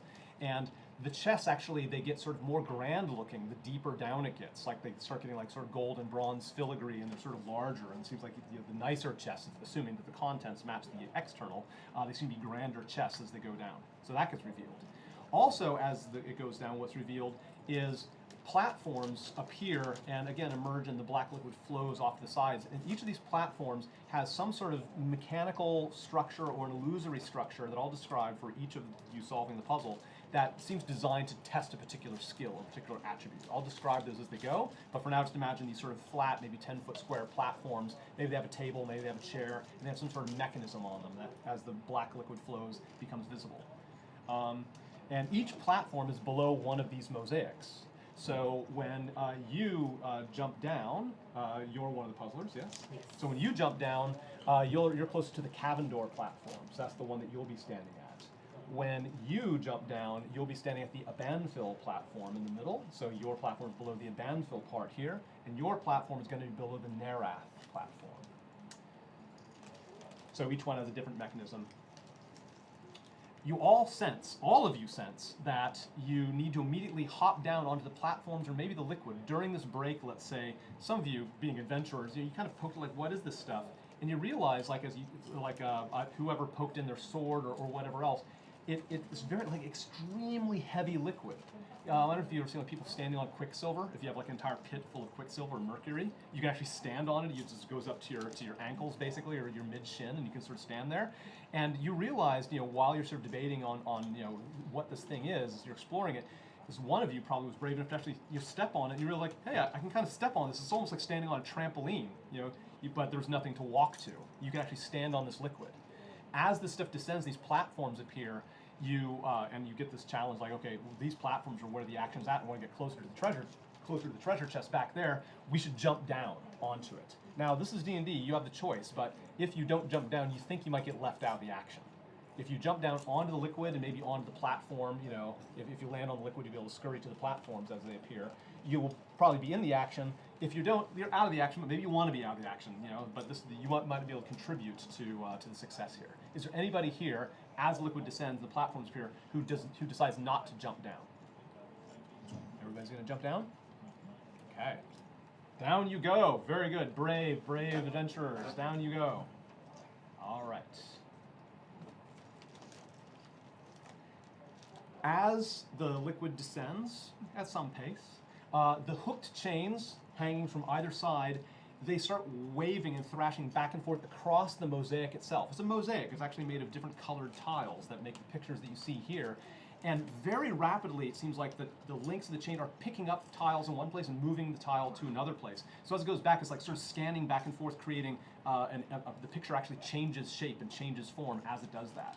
And as this happens, you might start noticing a pattern or sort of rules that are followed as each of these things happen.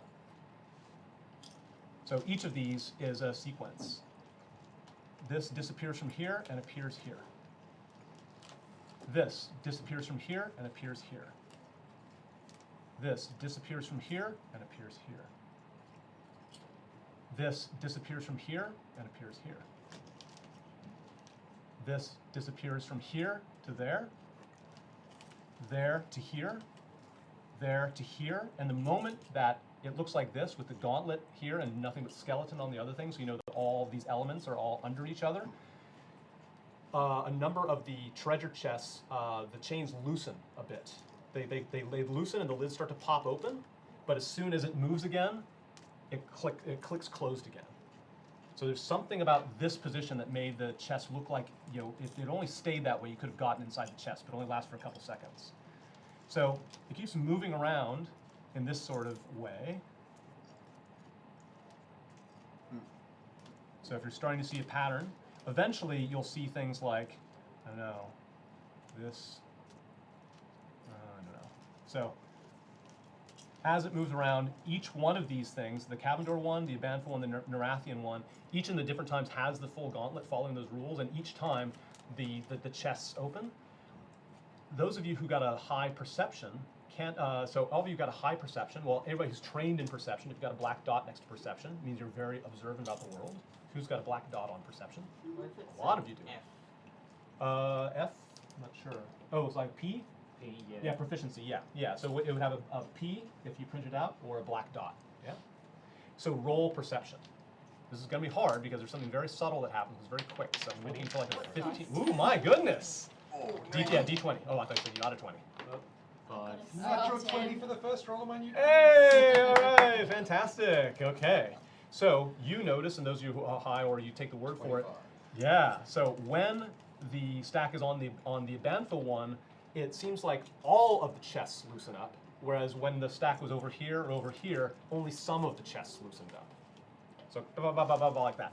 But eventually, it settles down into a particular configuration, but it starts going so fast you can't really see what's underneath, so it goes faster and faster, which is the DM's way of saying, I'm going to put it into a configuration where you're not going to know what's underneath what. Oh, we can see that. No. All right. Can we look for where? No, that's fine.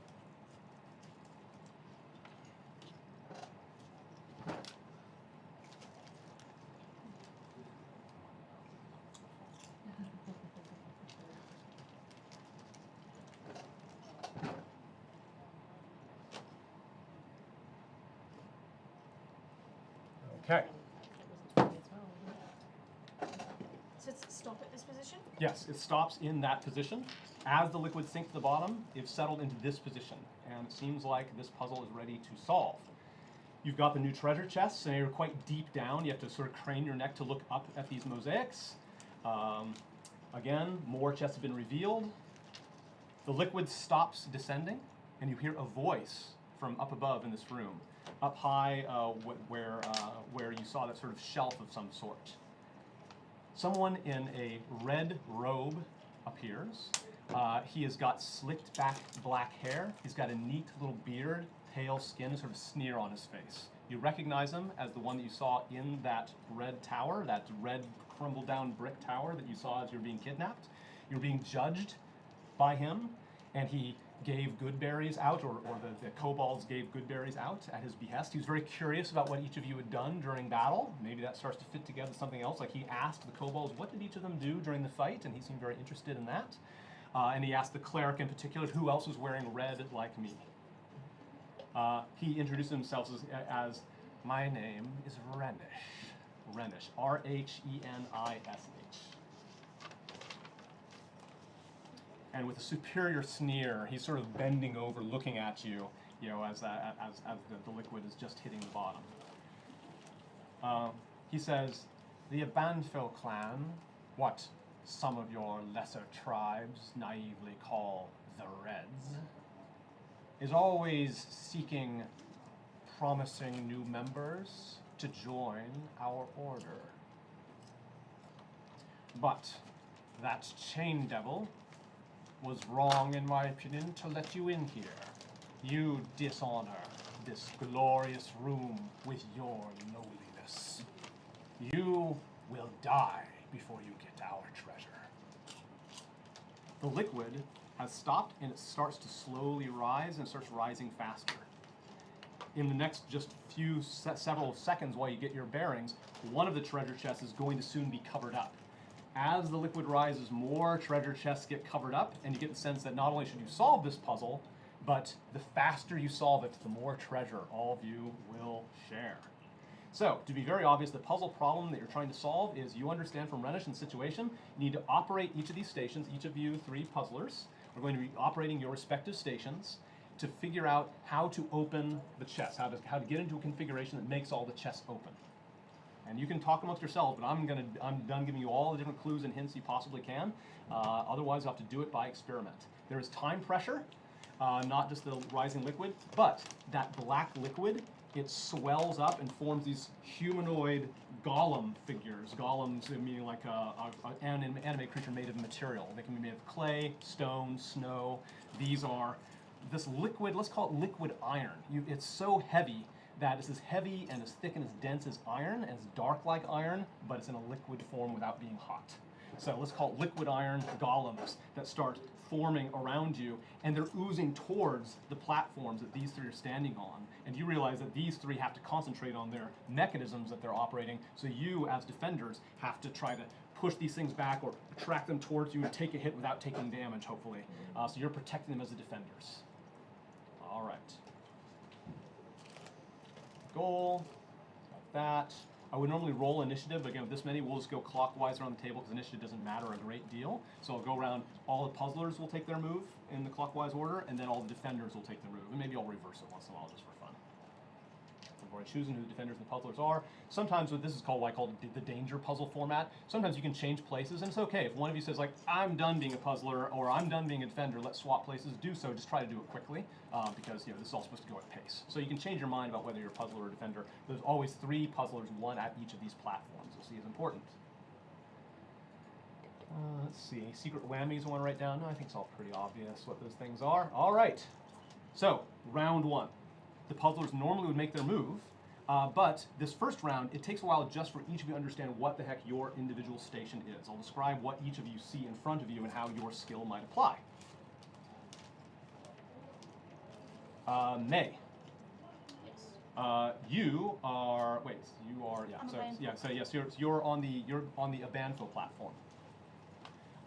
This looks like something that will use your dexterity. That's why you jumped down and volunteered for this one. You see on the platform stones with cracks in different shapes, like huge slabs of stone, and they all have these crooked sort of cracks on them, and they're grinding and sort of brushing against each other, so they're opening and closing, and you'll take an act of contortion to get to the other side. On the other side, there's like a glyph that you can touch, and you realize that you stand on one of the platform, the stone slabs move and open up and form these sort of weird, sort of almost keyhole-like shapes, and you have to sort of twist your way through dexterously, get to the other side and touch the rune, and then you think something good will happen. And then you have to go back the other way because the runes will appear on either side. So it's a bit like a game show, a bit like shoot for initiative. It's a bit like a game show, it's just coincidental. It's a bit of a challenge for your dexterity, okay? So you squeeze, and if you fail, it looks like you'll be kind of cut or crushed a little bit by them if you get your time wrong. Fun. Varys, you're on the Cavendor platform. Yes. This seems to be designed to challenge your intelligence, Varys. This, there's a big table, like a sandbox height table, almost like a garden box, and it's like an illusion, miniaturized, of a verdant forest. This has got incredible sort of foliage, incredible animals. Who here is an elf? Raise your hand if you're an elf, including you, yeah?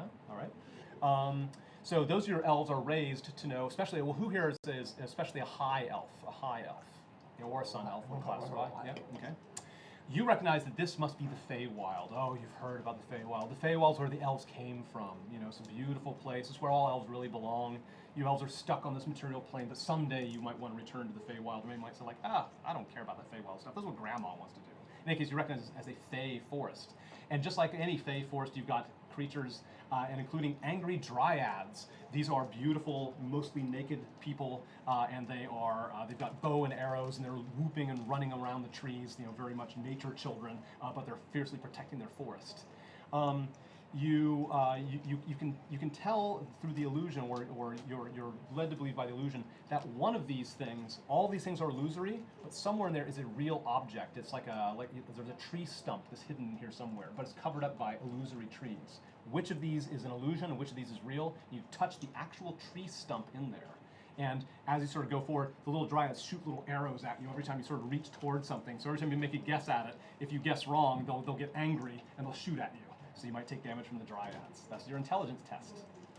Myr, you are on the Nerathian platform. And this one seems to be designed to challenge your constitution, which is the second best thing, but it's icy, which is why you picked it. It's cold. You're the one that has a lot of frost based in your name, right? Okay. This is got an icy tube. It's almost like a periscope coming up from here.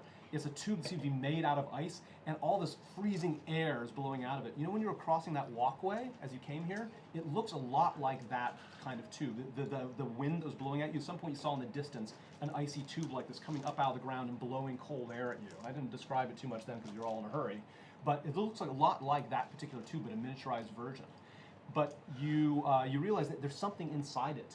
There is like the bones of a skeleton are lying inside it, and if you reach inside, you can assemble the bones, the pieces, to form an entire skeleton. But man, you have to do it quickly before you suffer cold damage. So you have to sort of you make sure your fingers aren't numb and make sure you don't tremble in the cold to get the skeleton assembled. And every time you do that, you'll advance. So each of these things gives you one test. You're going to have to do a die roll based on each of those stats. If you roll high enough, you're going to successfully do it, and you'll be able to operate the puzzle. If you don't, you'll take some sort of damage. You'll take cold damage, you'll get hit by arrows, you will get ground up by stones. All right. So you understood that. But while you're doing that, it takes several seconds. These iron golems are moving closer, and you defenders, it's all of your jobs here. Each of these beads here designates a threat. So each of you, before you roll, can take 0, 1, or even 2, maybe even 3 of these things. But you're going to do that, you're going to take on that many iron golems, each of you defenders, and you might take damage if you don't attack them well or defend well against them. Anything left here after you defenders have absorbed them, they're going to go after the puzzlers. And the puzzlers themselves, if they get attacked, they're going to have a hard time solving the puzzle. Their rolls will be at disadvantage. So it's their turn to do their thing. They'll be at a disadvantage. So protecting the puzzlers is pretty important. All right. So each of you defenders, go ahead and you reach out or ask somebody to move a bead towards you. So decide on how many beads you have. Everybody take some number of beads, and any beads left over go after the puzzlers. So split them up. Will they be in melee range or?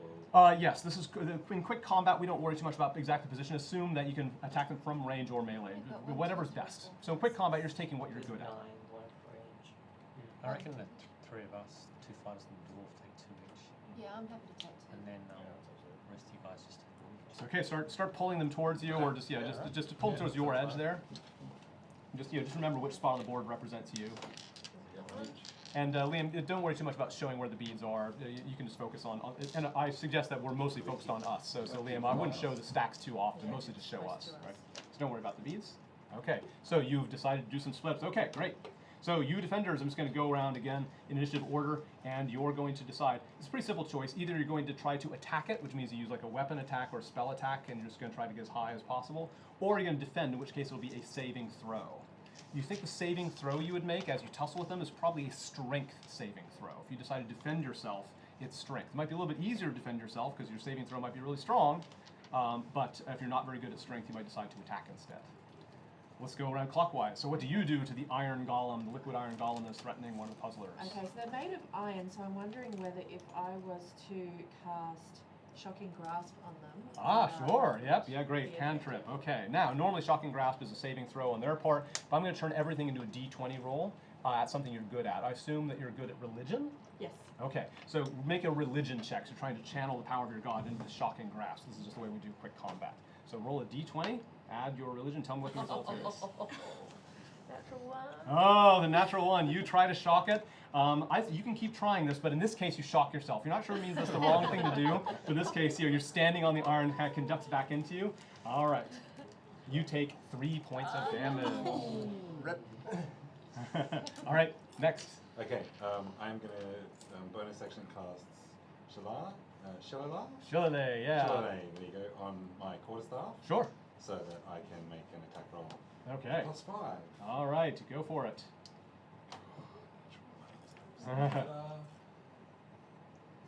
17.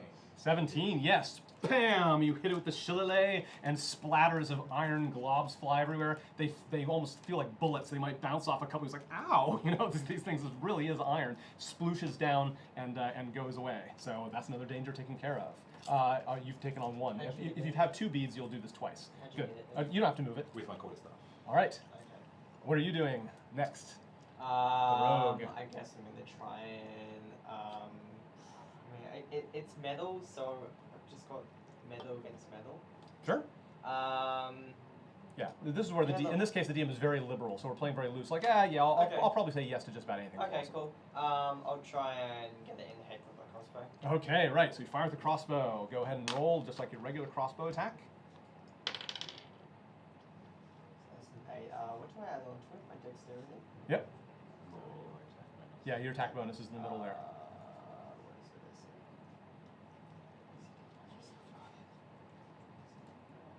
it? Yep, so he's looking up his crossbow attack bonus. This is based on his dexterity plus his proficiency modifier. So it's your dexterity plus 2. Oh, here it is. Crossbow? Yeah. A short bow. Sorry, not a crossbow. So Yeah. +5. Alright, 13. Okay, great. Yeah, so you figure that out. 13.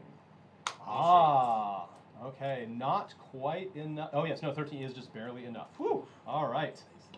Yes, so 13 barely enough. You have to shoot it a couple times, but at some point you hit some sort of central structure holding it together, and again it melts away, and you have successfully taken on your challenge. That's 3 challenges down. Now the next defenders are taking on 2 challenges each, taking double the risk for double the protection. What are you doing? So Till initially thinks he's going to try and cast Sacred Flame, but then he realizes he's attracted 2 of them, so he pulls out his Warhammer Okay, yeah. and tries to attack the first one that's coming towards him. All right, so one of them with the Warhammer, go for it. 22. 22, smash! Yeah, you did a really good hit on it. And your momentum carries through to the second one, so now you're attacking the second one. 7. Okay, with the 7, but you sort of step, you're in this gushy sort of ground, and you sort of dip down, your hammer splashes into it, it's almost like hitting solid metal, and the thing comes back at you. This is the same thing that happened to you. The golem, in this case, you didn't destroy, was coming running towards you, goaded it, and it just kind of, it smacks you, and it does you 2 points of damage. All right, next is you. Okay, so I'm going to grab my longbow Mm-hmm. and shoot because they're a bit far away. So Sure, yep. I've got a bit of Yep, that's range. right. Okay, good. So the you're going to take on first- 2, yep. Oh, 9. A 9 is not enough. It hits it, but it's not hit it in a vital place. So it comes at you. It comes with surprising speed. It's almost like it's surfing on this sort of wave, of the iron towards you. So it speeds up more and more and crashes into you. You take 2 points of damage. But you were brave enough. You attracted. You said, "Come here, over here," to 2 of them. So the second one, you have to sort of recover from that, and the second one's bearing on you. So attack the second one. You decided to take on. I got a 12 plus 7 Very good. is 19. 19. 19, yeah. You can help each other out with math, or we can just give me the total, whatever. Yeah, 19 is plenty. Yeah. You're able to hit it, and it gets destroyed. Very good. So your 2 are taken care of. Last taking one. on copying your action. Yeah. Longbow out. Okay. A couple arrows. All right. Go. A 4 plus 7. No, it's not going to do No, it. not enough. No, that's it's so. 11. So that, yeah. What's the total? That's 11. 11. I 11 think. plus 4. Yep. Nope. No, not enough. So again, you hit it, but it doesn't knock it down. You take 2 points of damage, but you're going to take on a second one. Oh, man. So once this is, you have recovered, you try to bear it down. This time you try to like hit it maybe in the head because it's more vulnerable, but it's sort of melting and weaving out of the way, and your timing is wrong. It sails over its shoulder, and you miss it entirely. You take another 2 points of damage. Remember, at any time, you warriors especially can restore yourselves. Those of you who are clerics and healers can do that as part of your action. So I'd say you don't have to forego that, even though normally take an action to heal and an action to defend. You can still choose to take the action to heal someone and then just defend with your saving throw, right? Your strength saving throw, if you wish to. All right. So as that happens, the damage has gone through. So no, you've absorbed the damage. That means all the puzzlers, there are no beads left, so all the puzzlers are undistracted. Normally I would take all the remaining beads, and each of the puzzlers in turn would have to do the same thing. Not only would they take damage, but they'd have a disadvantage on their thing. But that doesn't have to apply. Okay, puzzlers. We're going to do each of you in turn. You can only control your particular part of the mosaic. You know that each of your parts of the mosaic, when you stop moving around, it means that what you would do is you would remove the top layer of whatever you've got. So you remove the glove, remove the gauntlet, remove the skin. And you're not sure the next thing is, but you know that if you successfully do this move, you think you'll be able to move this to somewhere else. You will decide where the thing you picked up, where it goes. Just like I was moving the cards around, you get to move the cards around. We're going to start with you. I think we established that you are on cabin door. Yeah? So you have this in mind, but first you have to succeed at your particular station. You take a look at that illusory forest, yes? And you try to figure out which one is, where's the non-illusory stump that's hidden somewhere in this illusory forest. This is an intelligence check, and I'm going to, and just add your int bonus to a d20. It's an 8. It's an 8. All right. You are unsuccessful at that. As you go through, you try to make that move, and remember you can use spells for advantages, but no, you are not able to. You reach in, you thought something was solid, you get shot by those little dryads, and you take 1 point of damage. All right. Next is you. So even if that's the right move to make, you can't make it because you didn't make it that far enough. With you. I suppose I could swing from one side to the other. I've got a rope, I can pass it up somewhere. Oh, look Do I have to something crawl up here. through? Snarky comment to make before you try. Give me a moment, please. Hang on here. Well, my character is very simple. Scoff says you're useless. I'll show you how it's done. I'll show you how it's done. Just immediately get squished. Starts limbering up. Stretched out. Yeah. Yeah. Gonna have to squish myself through this. Does she get advantage because she's stressed before? Okay. All right, that's fine. I got it. Okay, so you, May, are on the Abanfil platform, and the thing in front of you is these stones with the cracks, these different shapes. You can be using your dexterity, so you're going to roll and add your dexterity bonus to try to make this particular number. 14 plus 3, so 17. Yeah, so you snake bend yourself and you slip through those stones and you touch the rune on the other side untouched. As you do so, the chains remove this. And there's a skeleton underneath. So this is temporarily gone. Renish up ahead says something.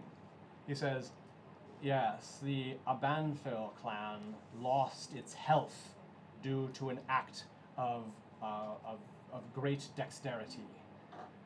Which clan took the health for themselves? Now, you're being asked basically to name another clan. Anybody who says a clan name at more than a whisper is going to give the answer to this puzzle. Hopefully it'll be you, because you're deciding. So you're supposed to name another clan that gets the health. As it's got removed, wait, sorry, this is actually not health. This is the glove society. It lost its society due to a great act of dexterity. Which clan took society, the power of society, for themselves?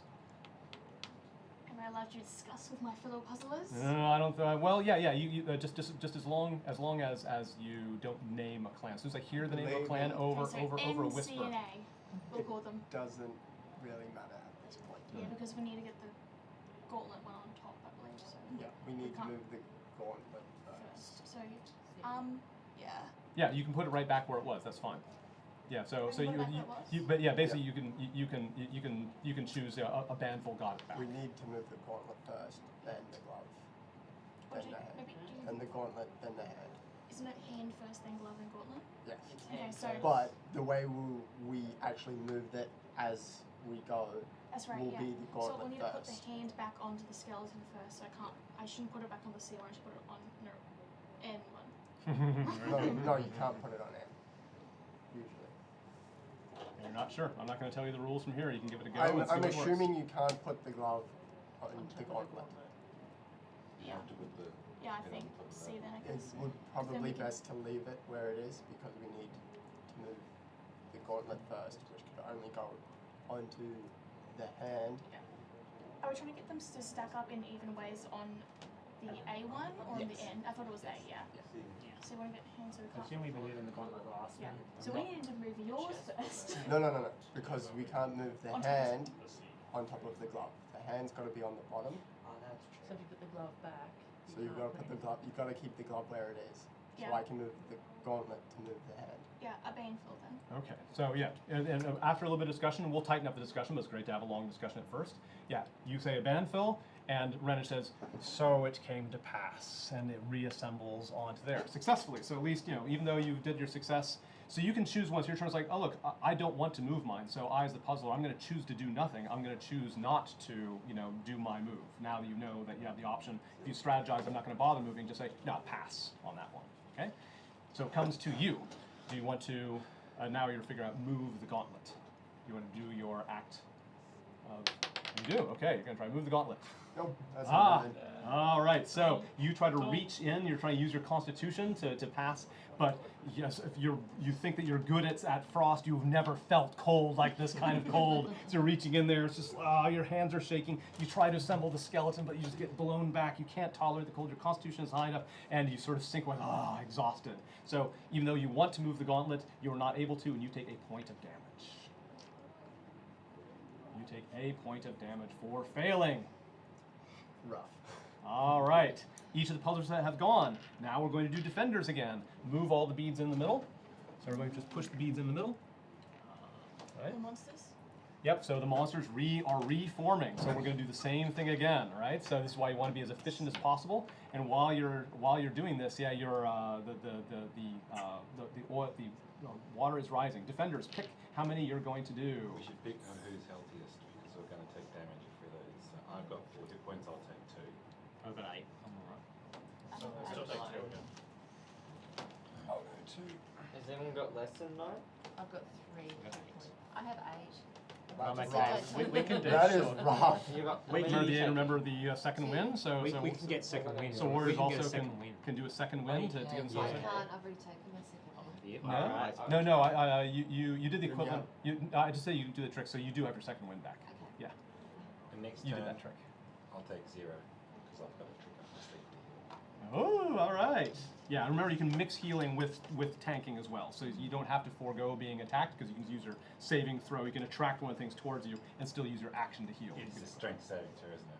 It is a strength saving throw. Yeah, I'm not. Okay, very good. All right, so we're going to go around. So you are going to, what are you going to do to deal with, do you have any beads? I don't have any Okay, beads. you've decided to forego it. Yeah. You, what are you going to do with your with the iron golems? Still got my. Should I? Oh, so I'm Yeah, going sure. to attack. Good, yep, go with for it. my quarter staff. Yes, go for it. I get a 13. Okay, 13 does it. Very good. I got 13. Okay, 13, yep, you splatter it. So that bead is taken care of. Second one. I switch dice. Okay, That's not good. Yeah, I look got at only this. 11. 11, no, not good enough. You try to swing at it, but it belts you, and you take 2 points of damage. All right, next is you. Cool. I'm gonna got go one. crossbow again. All right, go for the crossbow. Ooh, that's only a 7. So it's only a 12. Okay, with a 12. All right, whoops. Ah, Cool. 12 is not enough. Oh, the secret's over here. Okay, you take a point of damage. Next is you. If you're going to go with my warhammer again, Yep. that's a 6. A 6. No, you swing. So out of the 2, yes, you take a point of damage on that one. Try it again. The other, that's a 20. A 20. Very good. You splatter that one. So hit one, missed one. What are you gonna do?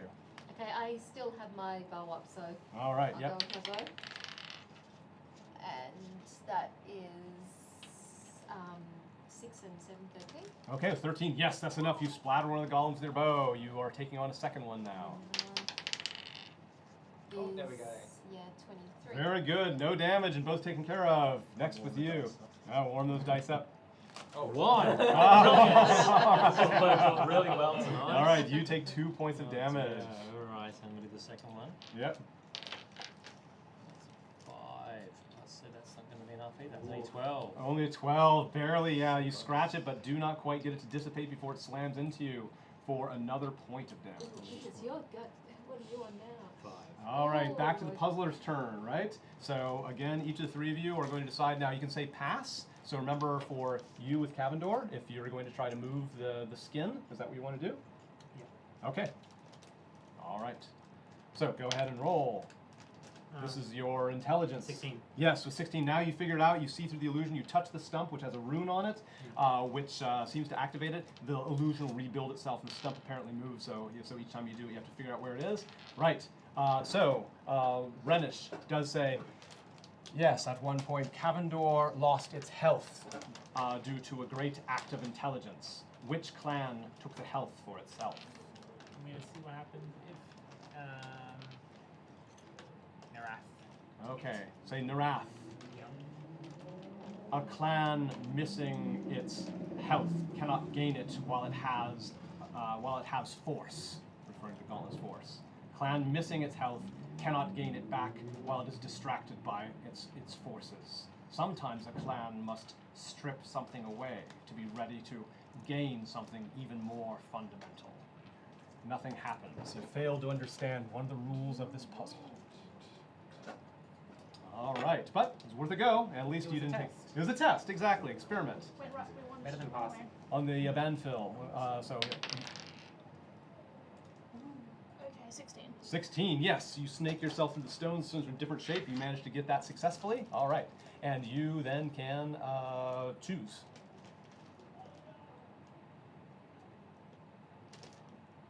I think I've got to move it No. somewhere because when you move yours, You, oh yeah, you, cause where you've got to move it, I'm on.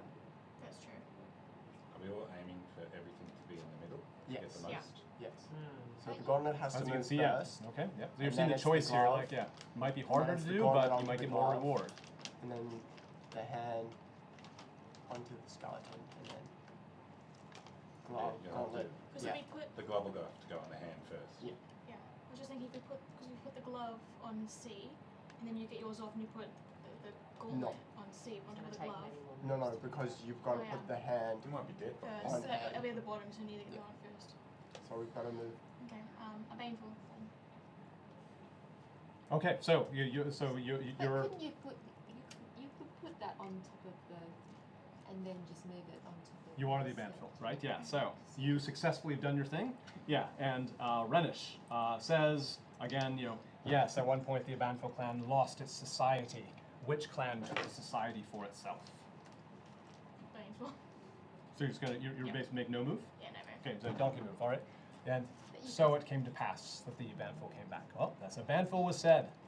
That was the one. You could Okay. test it and then All put right. it back anyway. Next for you. God damn it. Trying to stumble that thing. No, you're not able. 6. But now that you've been through once, even though you'll take the damage, you'll still be able to make your move, right? So now you're getting better at it, that you learn how to persevere. You say, I'm just going to fucking touch that rune no matter what. But even though it is damaging you, now when you fail your turn, you'll be able to do the thing that you're trying to do anyway. Just so you know, guys, I'm on 1 health. Woo boy! Okay, Mr. Don't want to spend my hit die. He might He's in need trouble. some healing. All right. It's not going to work like that. Can I unfortunately. move it to Cavendor? Wait, hang on. So first you suffer the damage. Yeah. Okay. So how much didn't I tell you how much damage? Oh, no. Yeah, you took 8 points of damage. 8 points. So you're down to 1. Okay. Right. So point of damage from the cold.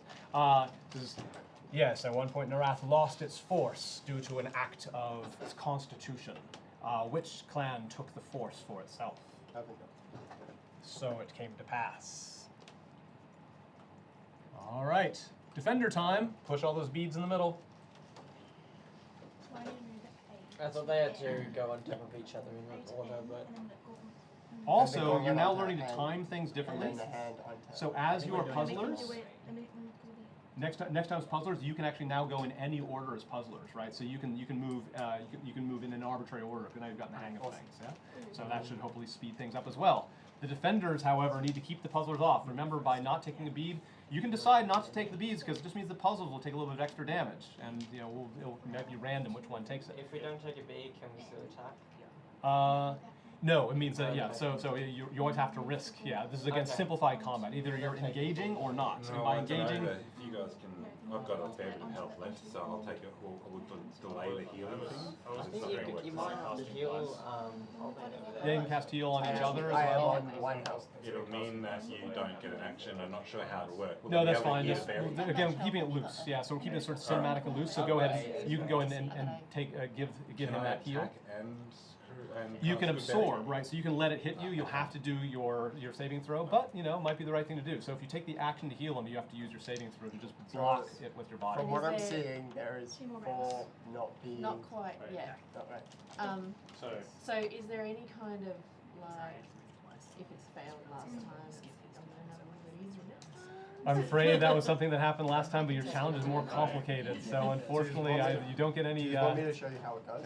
How we got it. If I defend, My I'm trying to turn. cast something. I can Yeah. heal you. Yes, so you can cast spells on each other, just like in regular D&D, right? But if you do an action, you have no choice but to use your saving throw to defend. So you can still take on a challenge. We have to use your saving throw. Now, each heal is only going to be one. Everybody's He's distributed? got 8 Barney, and we've got okay, 1. We've got, I've got 3. Yeah. So You can redistribute. Are you truly going to take on 3? Of course, you've got your second wind and all that stuff. I'm feeling. Okay.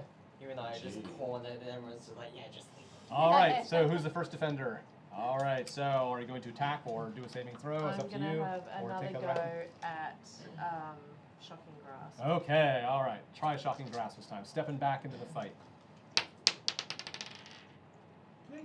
Yeah. Oh. Okay. Yeah. Your total is what? 13. 13? No. I think add your religion. Oh, my You rolled a religion. 13. Sorry. Okay, 18. Sorry. Yeah, an 18. Plenty, yeah. So with a zap, it flies into pieces, seems to like just jiggle apart, and it all like sticks to itself, like it kind of magnetizes and it kind of folds itself up. Pretty cool effect, and you've definitely taken care of it. That one's gone. Next defender. I'm going to use my last spell to cast Good Berry for 10 berries. Ah, okay. So what does it look like? Yeah, so yeah, they appear, do they glow? I'm Is there going to take angels my singing? sprig of mistletoe out Yeah. of my belt, Yeah. wave it over my hands, and 10 good berries appear. All right, okay. They have the ability to heal. And it takes an action, I believe, to consume a good berry. You should look up the spell, but I believe a Yes. good berry takes an action to do. It gives 1 hit point in order to do so, but it's good for stabilizing and saving people. And I have 10, and we'll give them out next turn if I can. Is it going to take an action to give them out? It's an item interaction. I'd say we're keeping it loose, so I'd say go and distribute them as you like. So now you've made them. now? Yeah.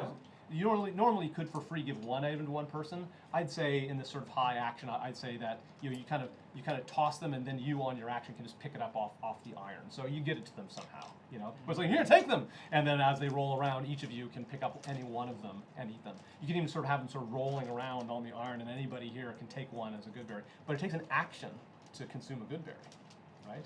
And if they're doing an action, it won't be any good for the puzzler, but whoever takes it as a defender at least can use your strength saving throw, try to defend. Unless a puzzler switches with the... Yes, yeah, it can switch around, yes. Not midway through, but after the cycle's done. Okay, a lot of good berries been created. That was your action, but now one of the, do you have a bead? I don't know. Okay, all right. 3 for you. What are you gonna do? Crossbow. Okay, crossbow it. Oh. So that's a 16. Okay, 16, yeah, bam, one gets destroyed. Do another one. Oof.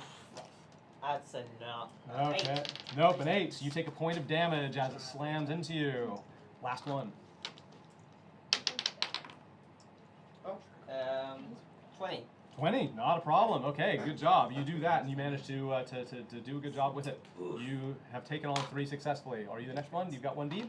So I'm going to try and defend, but I'm going to try and cast Bless for the puzzlers. Ah, very What good. does bless Okay. do? Blesses ability, increases ability checks by D4. Right on, right on. So I'd say that because you took that action, you have no choice but to do a saving throw. So you're using a strength saving throw. Remember the little box there. Add that on. See how you go. An 8 is not good enough, so you take 2 points of damage. All right, all right. 3 iron golems are coming for you. I have a 25. Okay, 25. No problem with your bow. Splat! One gets totally devastated. Do another one. Destroyed. And do shout out if you roll a 20 on these. You're And getting that's the hang of it. 12. A 12 is not quite good enough. Yeah, it goes through, but has just enough integrity to slam into you, and you take a point of damage. Third one, bravely taking on 3 such challenges. The puzzles no. be a 10. No, you take another point of damage, and you can, as a bonus action, do your second wind anytime.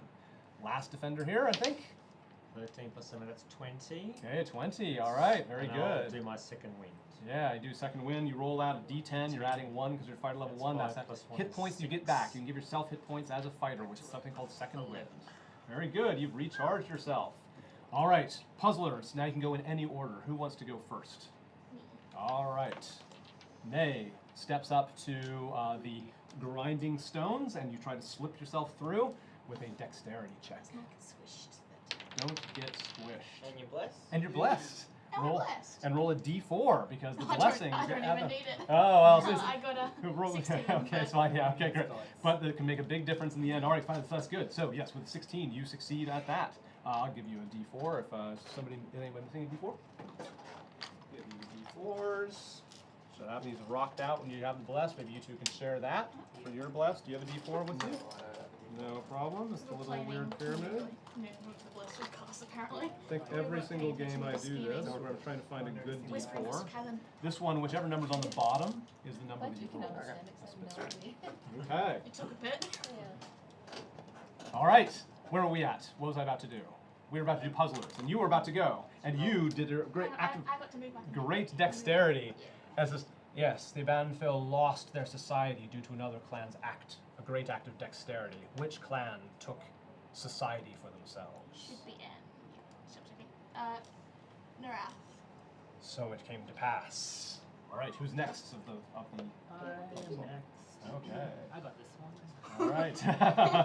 Again, try to use your intelligence to figure out the illusion. Look in this fade forest, reaching in. It's like I think that's the illusion. That's the real stump I'm amongst like the tree illusions. right now. I'm warming up. All right. Here we go. 21. Very good, 21. Very good. You managed to pick it, and you hit the rune. You were able to do your thing. Yes, the Cavendor clan lost its force in order to Actually, due to a great act of intelligence. I'm sort of glad that I don't need to move. Which clan took the force for itself?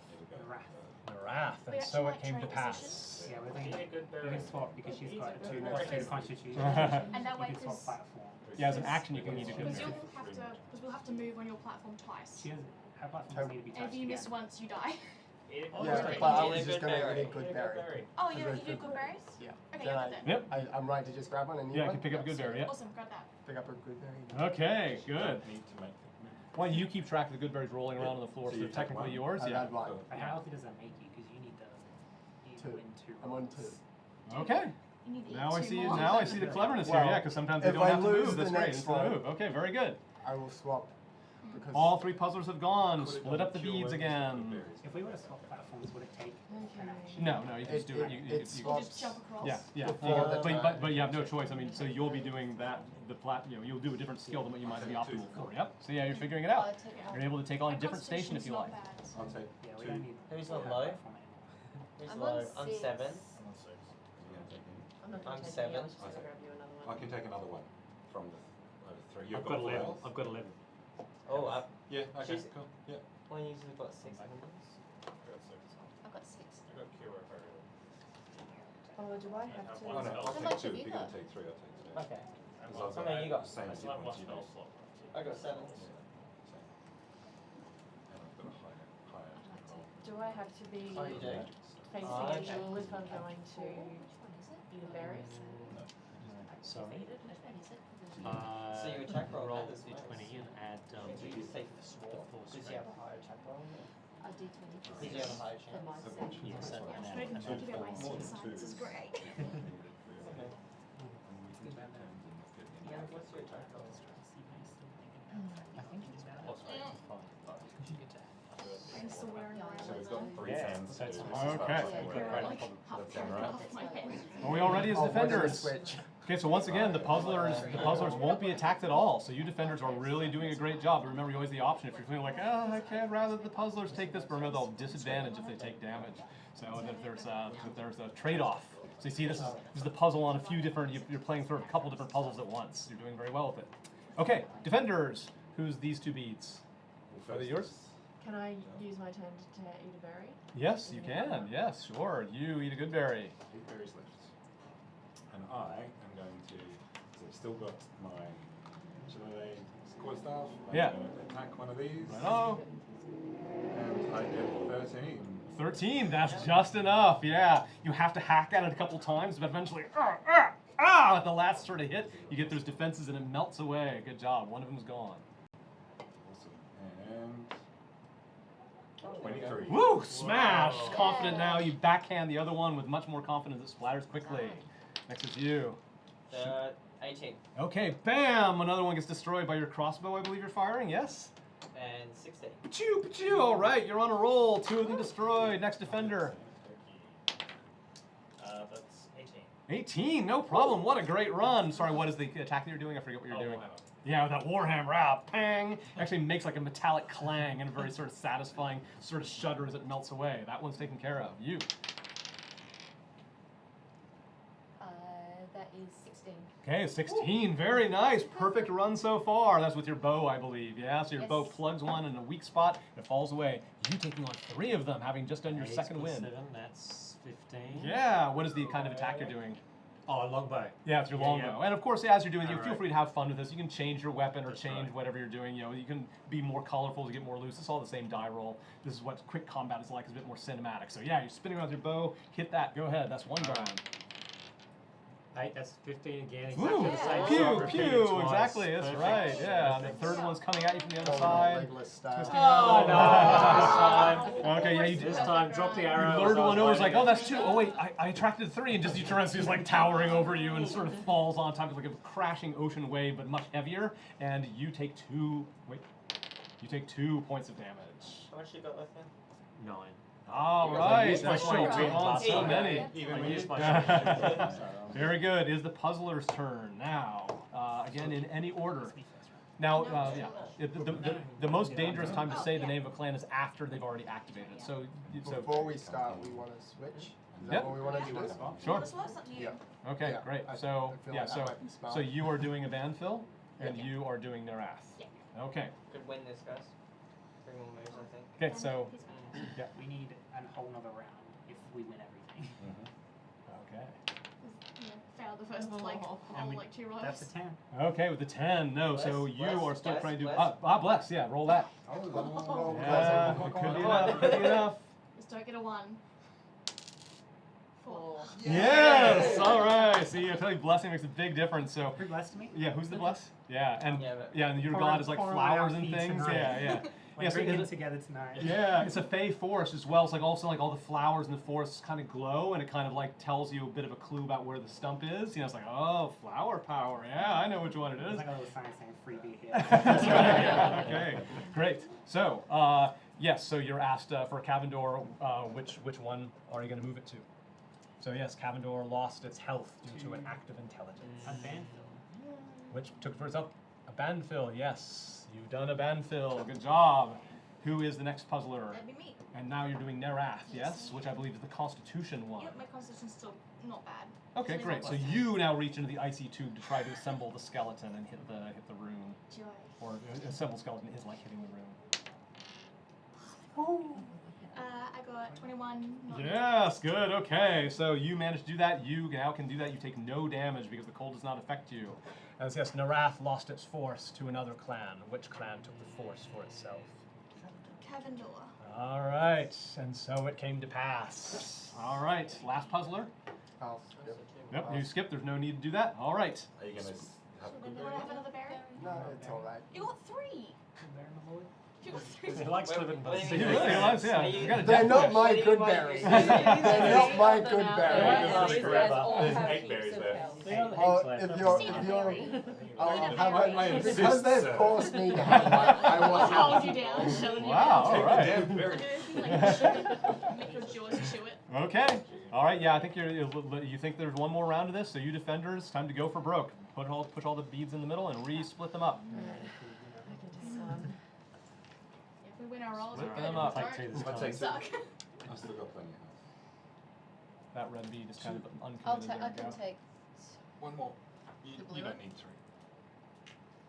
I've not lost any Grab health Yep. all this game in Alaska. Let's Wow, all right. Keep it going. You're tempting fate. Oh, you don't say things like that. Oh, the dice are listening. Okay. All right, defenders. Yeah. Who's this first bead here? What's he gonna do? Just to change it up, I'm gonna stab it with my short sword. Yeah, exactly. Yeah, just go ahead because it's sort of the same bonus, the same thing. Yeah. So this time you go after the short sword. Ah! And you start hacking away at it. Go and roll with your short sword attack bonus. That'll do. 1d6 plus No, that's the damage. You Oh, gotta my do attack. roll. Yep. So you do the d20 a first. d20, sorry. Yep, that's fine. And don't worry about the damage this There one. you go. Very good. Okay, very high enough. Yeah. So now the short sword is definitely doing the job, and you hack it into pieces. It spills away. That one's taken care of. You've got 2 that you've taken on. Alright, again with my quarterstaff. Okay. Spinning it around the air and whack. Yeah. All right. Yeah. Nice twirl. And I missed completely. It was cocked. You get fancy Oh, and you this know is- what Yeah, happens. so basically If showing it's all cocked, the it's fair and sword square, that's twirling fine. skills This that thing you is missed. kind of a little bit. As long as you apply the same rule for cocked dice fairly, I trust you. 16. That's lots. 16. All right. Whack with the quarterstaff. That twirl definitely did it. You got a second one coming at you, I believe. Same attack, natural 20. Woo! All right, that's a good one. Now, I don't think I mentioned before, if you roll a natural 20 instead of you don't have a critical hit, you actually can destroy somebody else's golem. So you do so well that you carry through and destroy someone else's golem. Who's already going to help? Nobody's low on health. Decide quickly. I've got 7. I'll destroy Six. yours. It's the next Okay. person up. Yep. So just push that. Yeah. Just You've just got well, that's one just there. remember that one of your beads is gone. Yeah, that's great. Okay. Great. Now you've only got one golem after you. 16. Okay, 16. You take care of that one. Both of you are taken As it care of. appears, my crossbow's just already there loaded. Yeah, that's right. Yeah, you sort of read it as it formed. It's like I know It's what's like, going to yes, happen over okay, there. I Yeah, have it exactly. ready. Good timing. How about you? So I put the warhammer down for a brief second, pull Yep. out one of my hand axes, and I chuck it. Yeah, I'm gonna try all your weapons. Chuck the hand axe across the room. Oh, natural 20. Woo! All right, bam! And you get to take care of one that hasn't been taken care of yet, I'll take clockwise. one of the things. Okay, All great. right, awesome. All right, very good. Next, the folk hero warrior is going Yeah. to take on. What are you using? Are you using the bow or what? Something else? I'm gonna use my great sword. All right, yeah. Getting Yeah. into, you put the bow away. You get out the Yeah. great sword. That's Because great. this one's up close, and I figure. Yeah, that's right. So it's this one, so. Oh no, and I I get a 12. Oh, you get 12. That was too bad. No, not enough. It ducks underneath and hits you in the stomach. You take 2 points of damage. All right. All right, this one's right next to me, and I'm just going to headbutt it with an unarmed strike. So I get a +4 on, so, you know. Awesome, all right, whack. there's some Let's color. see what happens. 9 + 4 is 13. Just enough. Yeah. Just What enough. did- what did you Bam. do? Yeah. You I stick your headbutted head. it. You stick Was your there head a like special entirely thing on inside. your It's head or almost no? like Just head. it's for a just second head. it feels like you're under 20 meters of water. Like there's this huge pressure on your head. Like you realize if I pop my ears, am I gonna get stuff inside of me? So you have to like just sort of like you hold your nose, but when you pull it out, the whole thing melts away. You sort of punch a hole in the middle of the way it went, and that is all of them. And there's none. Even though there's two in the middle, none are left for the puzzlers. Okay, puzzlers. Hopefully this will be the last round because your defenders are wearing down. It's me again. All right, so you this time are doing the Constitution one, or are you still on the? I'm still under wrath. You're still on the Wrath. Okay. Don't mess up now. Yep, so 16. All right, yeah, so with an act of great constitution, you reach in there, assemble the skeleton. Narath lost to society due to a great act of constitution. Who took the society for themselves? A handful. Yes, and so it came to pass. He's talking with relish now. You know, as he's telling the story, the eventual total victory of Evanphil, you can tell this pride is on his voice, and you've correctly guessed that this is the one that you want to put the gauntlet on. You could have done it more easily on either Cavendor or Narath, but you can tell how happy he is that you're deciding to tell the true story of how great Evanphil is. Who's the next puzzler? It's me. On the Cavendor station, okay. And you are still trying to figure out, you're trying to see the glowing flowers, you're gonna have that bless, you're gonna try to figure out where the stump is this time. Woo! That's 20! Yeah, 20. fantastic on that one. I can't think of what a natural 20 would give you on this one, apart from, I don't know, maybe if you want to do Dispel two the moves or illusion. something. Just Yeah. You could take a bonus action if you had the ability to cast a spell on somebody else. I'd let you do that in addition. Like, you do this so quickly that you still got time to cast a spell if you wanted to. But the key thing is, yes, Cavendor lost its force due to a great act of intelligence. Which clan took the force for itself? Think about it. A band felt So it came to pass. so tempting. Fantastic.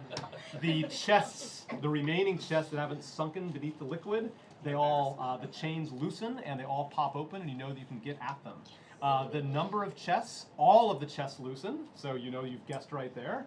And even though you had some failures, you really made the moves about as efficiently as you possibly could have once you got the rules, so you feel like you did this quite well. So let me figure out the results, but the results are very good, treasure-wise. So just enjoy your victory for a moment. We all get magic swords. You're level 1. Give me the ice staff. Well, not for long. I'm gonna keep trying. Next session will be level 2. Oh yeah. I feel like if we all got magic swords, we would chop each other's heads off. You just come back to the door for Accidentally.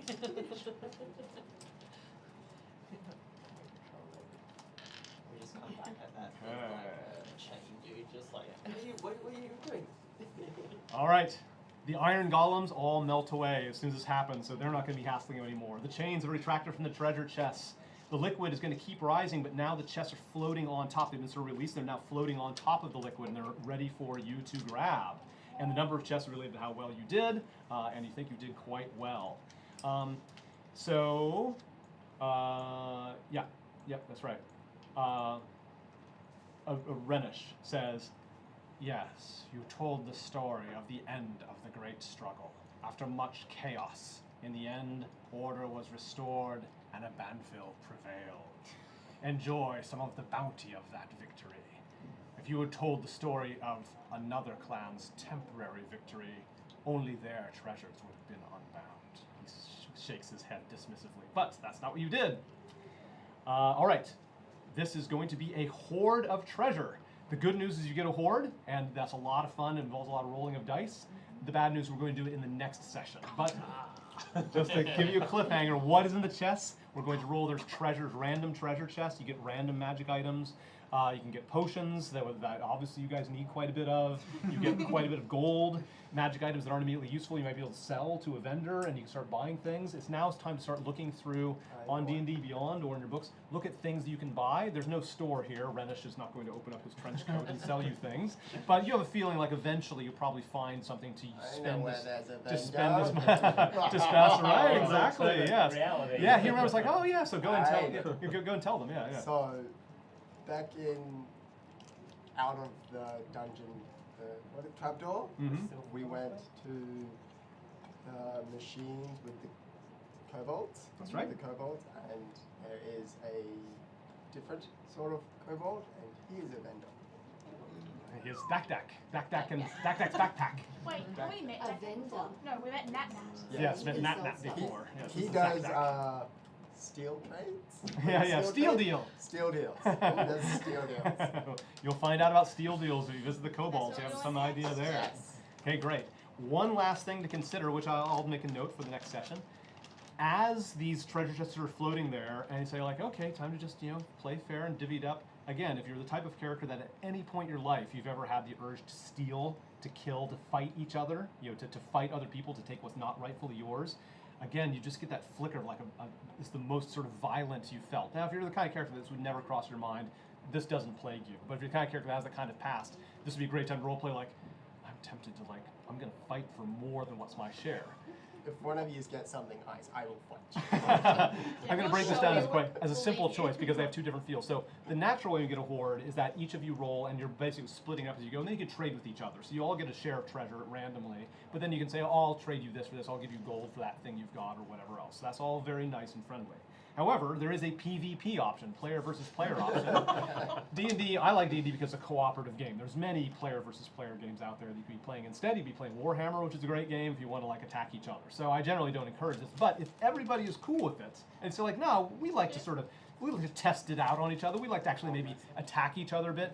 You wouldn't necessarily die, so usually when I structure PvP, it's like, oh, you agree to knock each other out, or you've got some good berries around, so if someone does go negative, they'll get healed. So you probably wouldn't end up dead, but you'd end up losing hit points, and of course, the victor would get a larger share of the treasure. Not necessarily all of the treasure, but it'd be based on the combat for a while. You'll divvy up the treasure differently. It'll take a little bit more time, because it'll be combat. You'll be fighting each other. That's something, though, I want to have a good, strong majority of the players wanting to do, not just a few. Whatever you choose, you stick with it. You can't do what you say. So no, I'm going to agree to divvy it up evenly, and then I'm going to fight based on it. If you think that's the spirit of your character, then your character should be voting for PvP, because then you'll get to pick the best of the treasure. You get the idea that you basically all roll all the treasure, and the ones who did the best in the combat get the first pick and all that. But that is a majority for PvP. So talk amongst yourselves. This is also a bit of what kind of players are you? Are your characters the type that you think you'd be tempted to fight each other for the stuff, or are you going to play nice and divvy it up? Discuss it for a little while. Just before that, yes. Can I take an action to collect up all the rest of the good berries? Yes, no problem. Yep, that's right. Yep, no problem. Don't want to lose them all. Yeah, No, okay. I don't want them to float. So discuss amongst yourselves where you want to do this. And I want to take my second wind as well. Can I do that? Yep, feel free. Yeah, go ahead. Yep. I do not. Good. Being self-defensive. So what do I do to take second wind? You roll a d10 and you add 1, which is your fighter level. One session. That's not a d10, I believe, is that? I couldn't see it very well. Yes, that's This one? it's the one with the long triangles. They've got irregular triangles. That's the only one with irregular triangles. Yeah, there you go. And a 0 is a 10. So There you that's go. 6. Yep, so 7. So at 6, you add 1 because you're fighter level 1, you get 7 hit points back. Because you hadn't used your second one that fight. That's great. You endured very well. Okay. Anybody advocating PvP? Who here is raising your hand if you're seriously thinking about proposing PvP? No. Okay, not even you. Okay, all right. Okay. For the first one.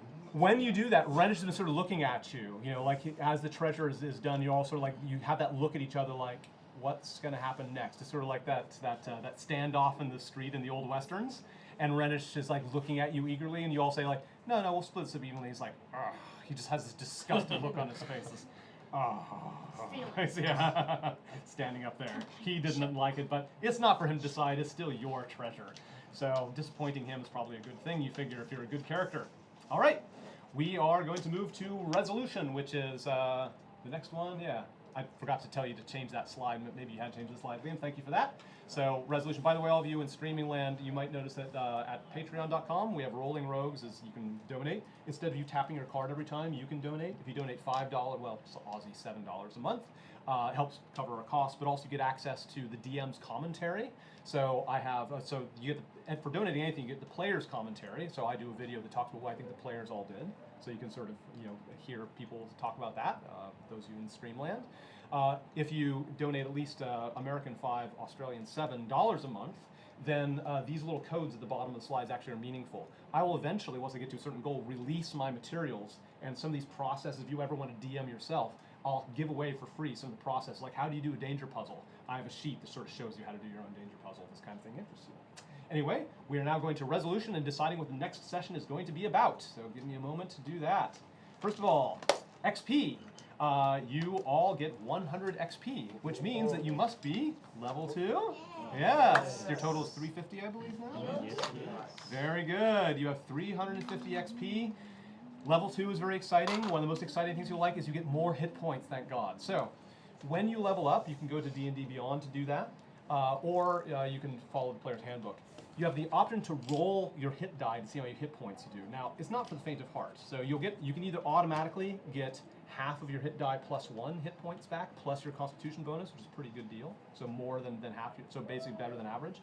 Or you can roll a die. If you roll a 1, you only get 1 plus your con back. If you roll an 8, you get 8 plus your con back. It's much riskier, because this is 8 like, hit points? yeah, a maximum hit points. This raises your maximum, yeah? But all I'm saying is if you decide to roll your hit die, make sure you just come early and do it in front of me so that people believe you when you say you rolled an 8, right? It has to be official.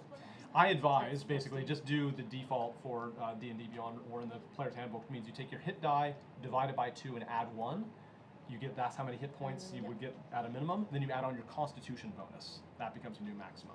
If you're confused about that, you can look on D&D Beyond how to level up your character. There's a bunch of other stuff that happens at level 2. The back of your sheets, those colored sheets they hand out, talk about level 2, which advises one way to do it. But if you ever want to work on characters, come early. So come anytime, between 5 and 5:30 or 5:45 even. I help out with people with characters questions. So you are all level 2. You'll discover that your class gets more specialized. You really come into your own as that particular class. You get these special things that only your class can do that really distinguishes you from each other, so that's pretty exciting. And the hit points are not a problem either. I'm not sure if you get more spell slots. Eventually, as you level up, you can get more spell slots. You can cast different spells, higher spells, all that stuff. So I do leave it to players to run their own characters. There's so many different character types and classes coming out, and different races and different cultures and all that stuff. I don't think the DM should know every single bit of it because I've already got plenty to do. So, I trust you to run your own character properly. It makes the game and the story more fun if you're following those rules. D&D Beyond will help you, but there's many ways to do it. I also will post something else about characters about that. So you can follow some links. Please do make sure at meetup.com that you actually RSVP to these events, because then you'll get notifications when I put comments on the event. That's just my only way of really sending messages to you. Or if, heavens forbid, I have to cancel the session, you'll be communicated that way. I'll post something there when it comes time. There's a horde here. Another thing in the horde is, as I'll post, you get to do some shopping, essentially. You can happen to find in the horde things that you really want. So it becomes the equivalent of a vendor if it's a common item. So say, like, I really wish I had, a throwing dagger. you basically next time say, hey, I'm going to find a throwing dagger in the hoard. And if normally you get like 20 gold pieces from the hoard, say, well, throwing dagger costs 3 gold pieces. So now you just sacrifice those 3. So now you have 17 gold pieces from the hoard and the dagger worth 3. See, you sort of paid for the dagger by twisting the fiction a little bit. So this just means that you can start looking at common items that you can buy. Magical items are way too expensive for you to buy, even if they're available. You can start to find those. But you might randomly roll for some magic items. We'll do that split up. But let's talk about what you want to do for the next session. We're in good time, so it's probably time to discuss this and vote before 9, but if you want to get out a little early, you don't have to vote, but let me just tell you what's up, and then you can maybe give a few words, then leave, and someone can vote. You might influence people's votes, or hang out here while I pack up, and I'll be taking donations and stuff as you do. Here are your options for next time.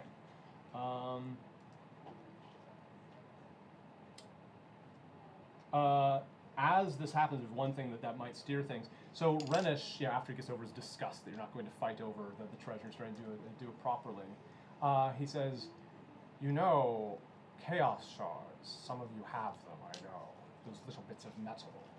They could be sold, but that's not what you should do with them. You should give them to us. Give them to the Abanfil, and we will reward those who give us. We have money, we have power.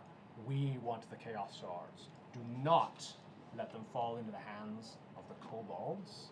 Do not ripen any shard. Do not make them glow. If you see a glowing shard, they are an enemy of order. Never ripen shards, or you will become our enemy.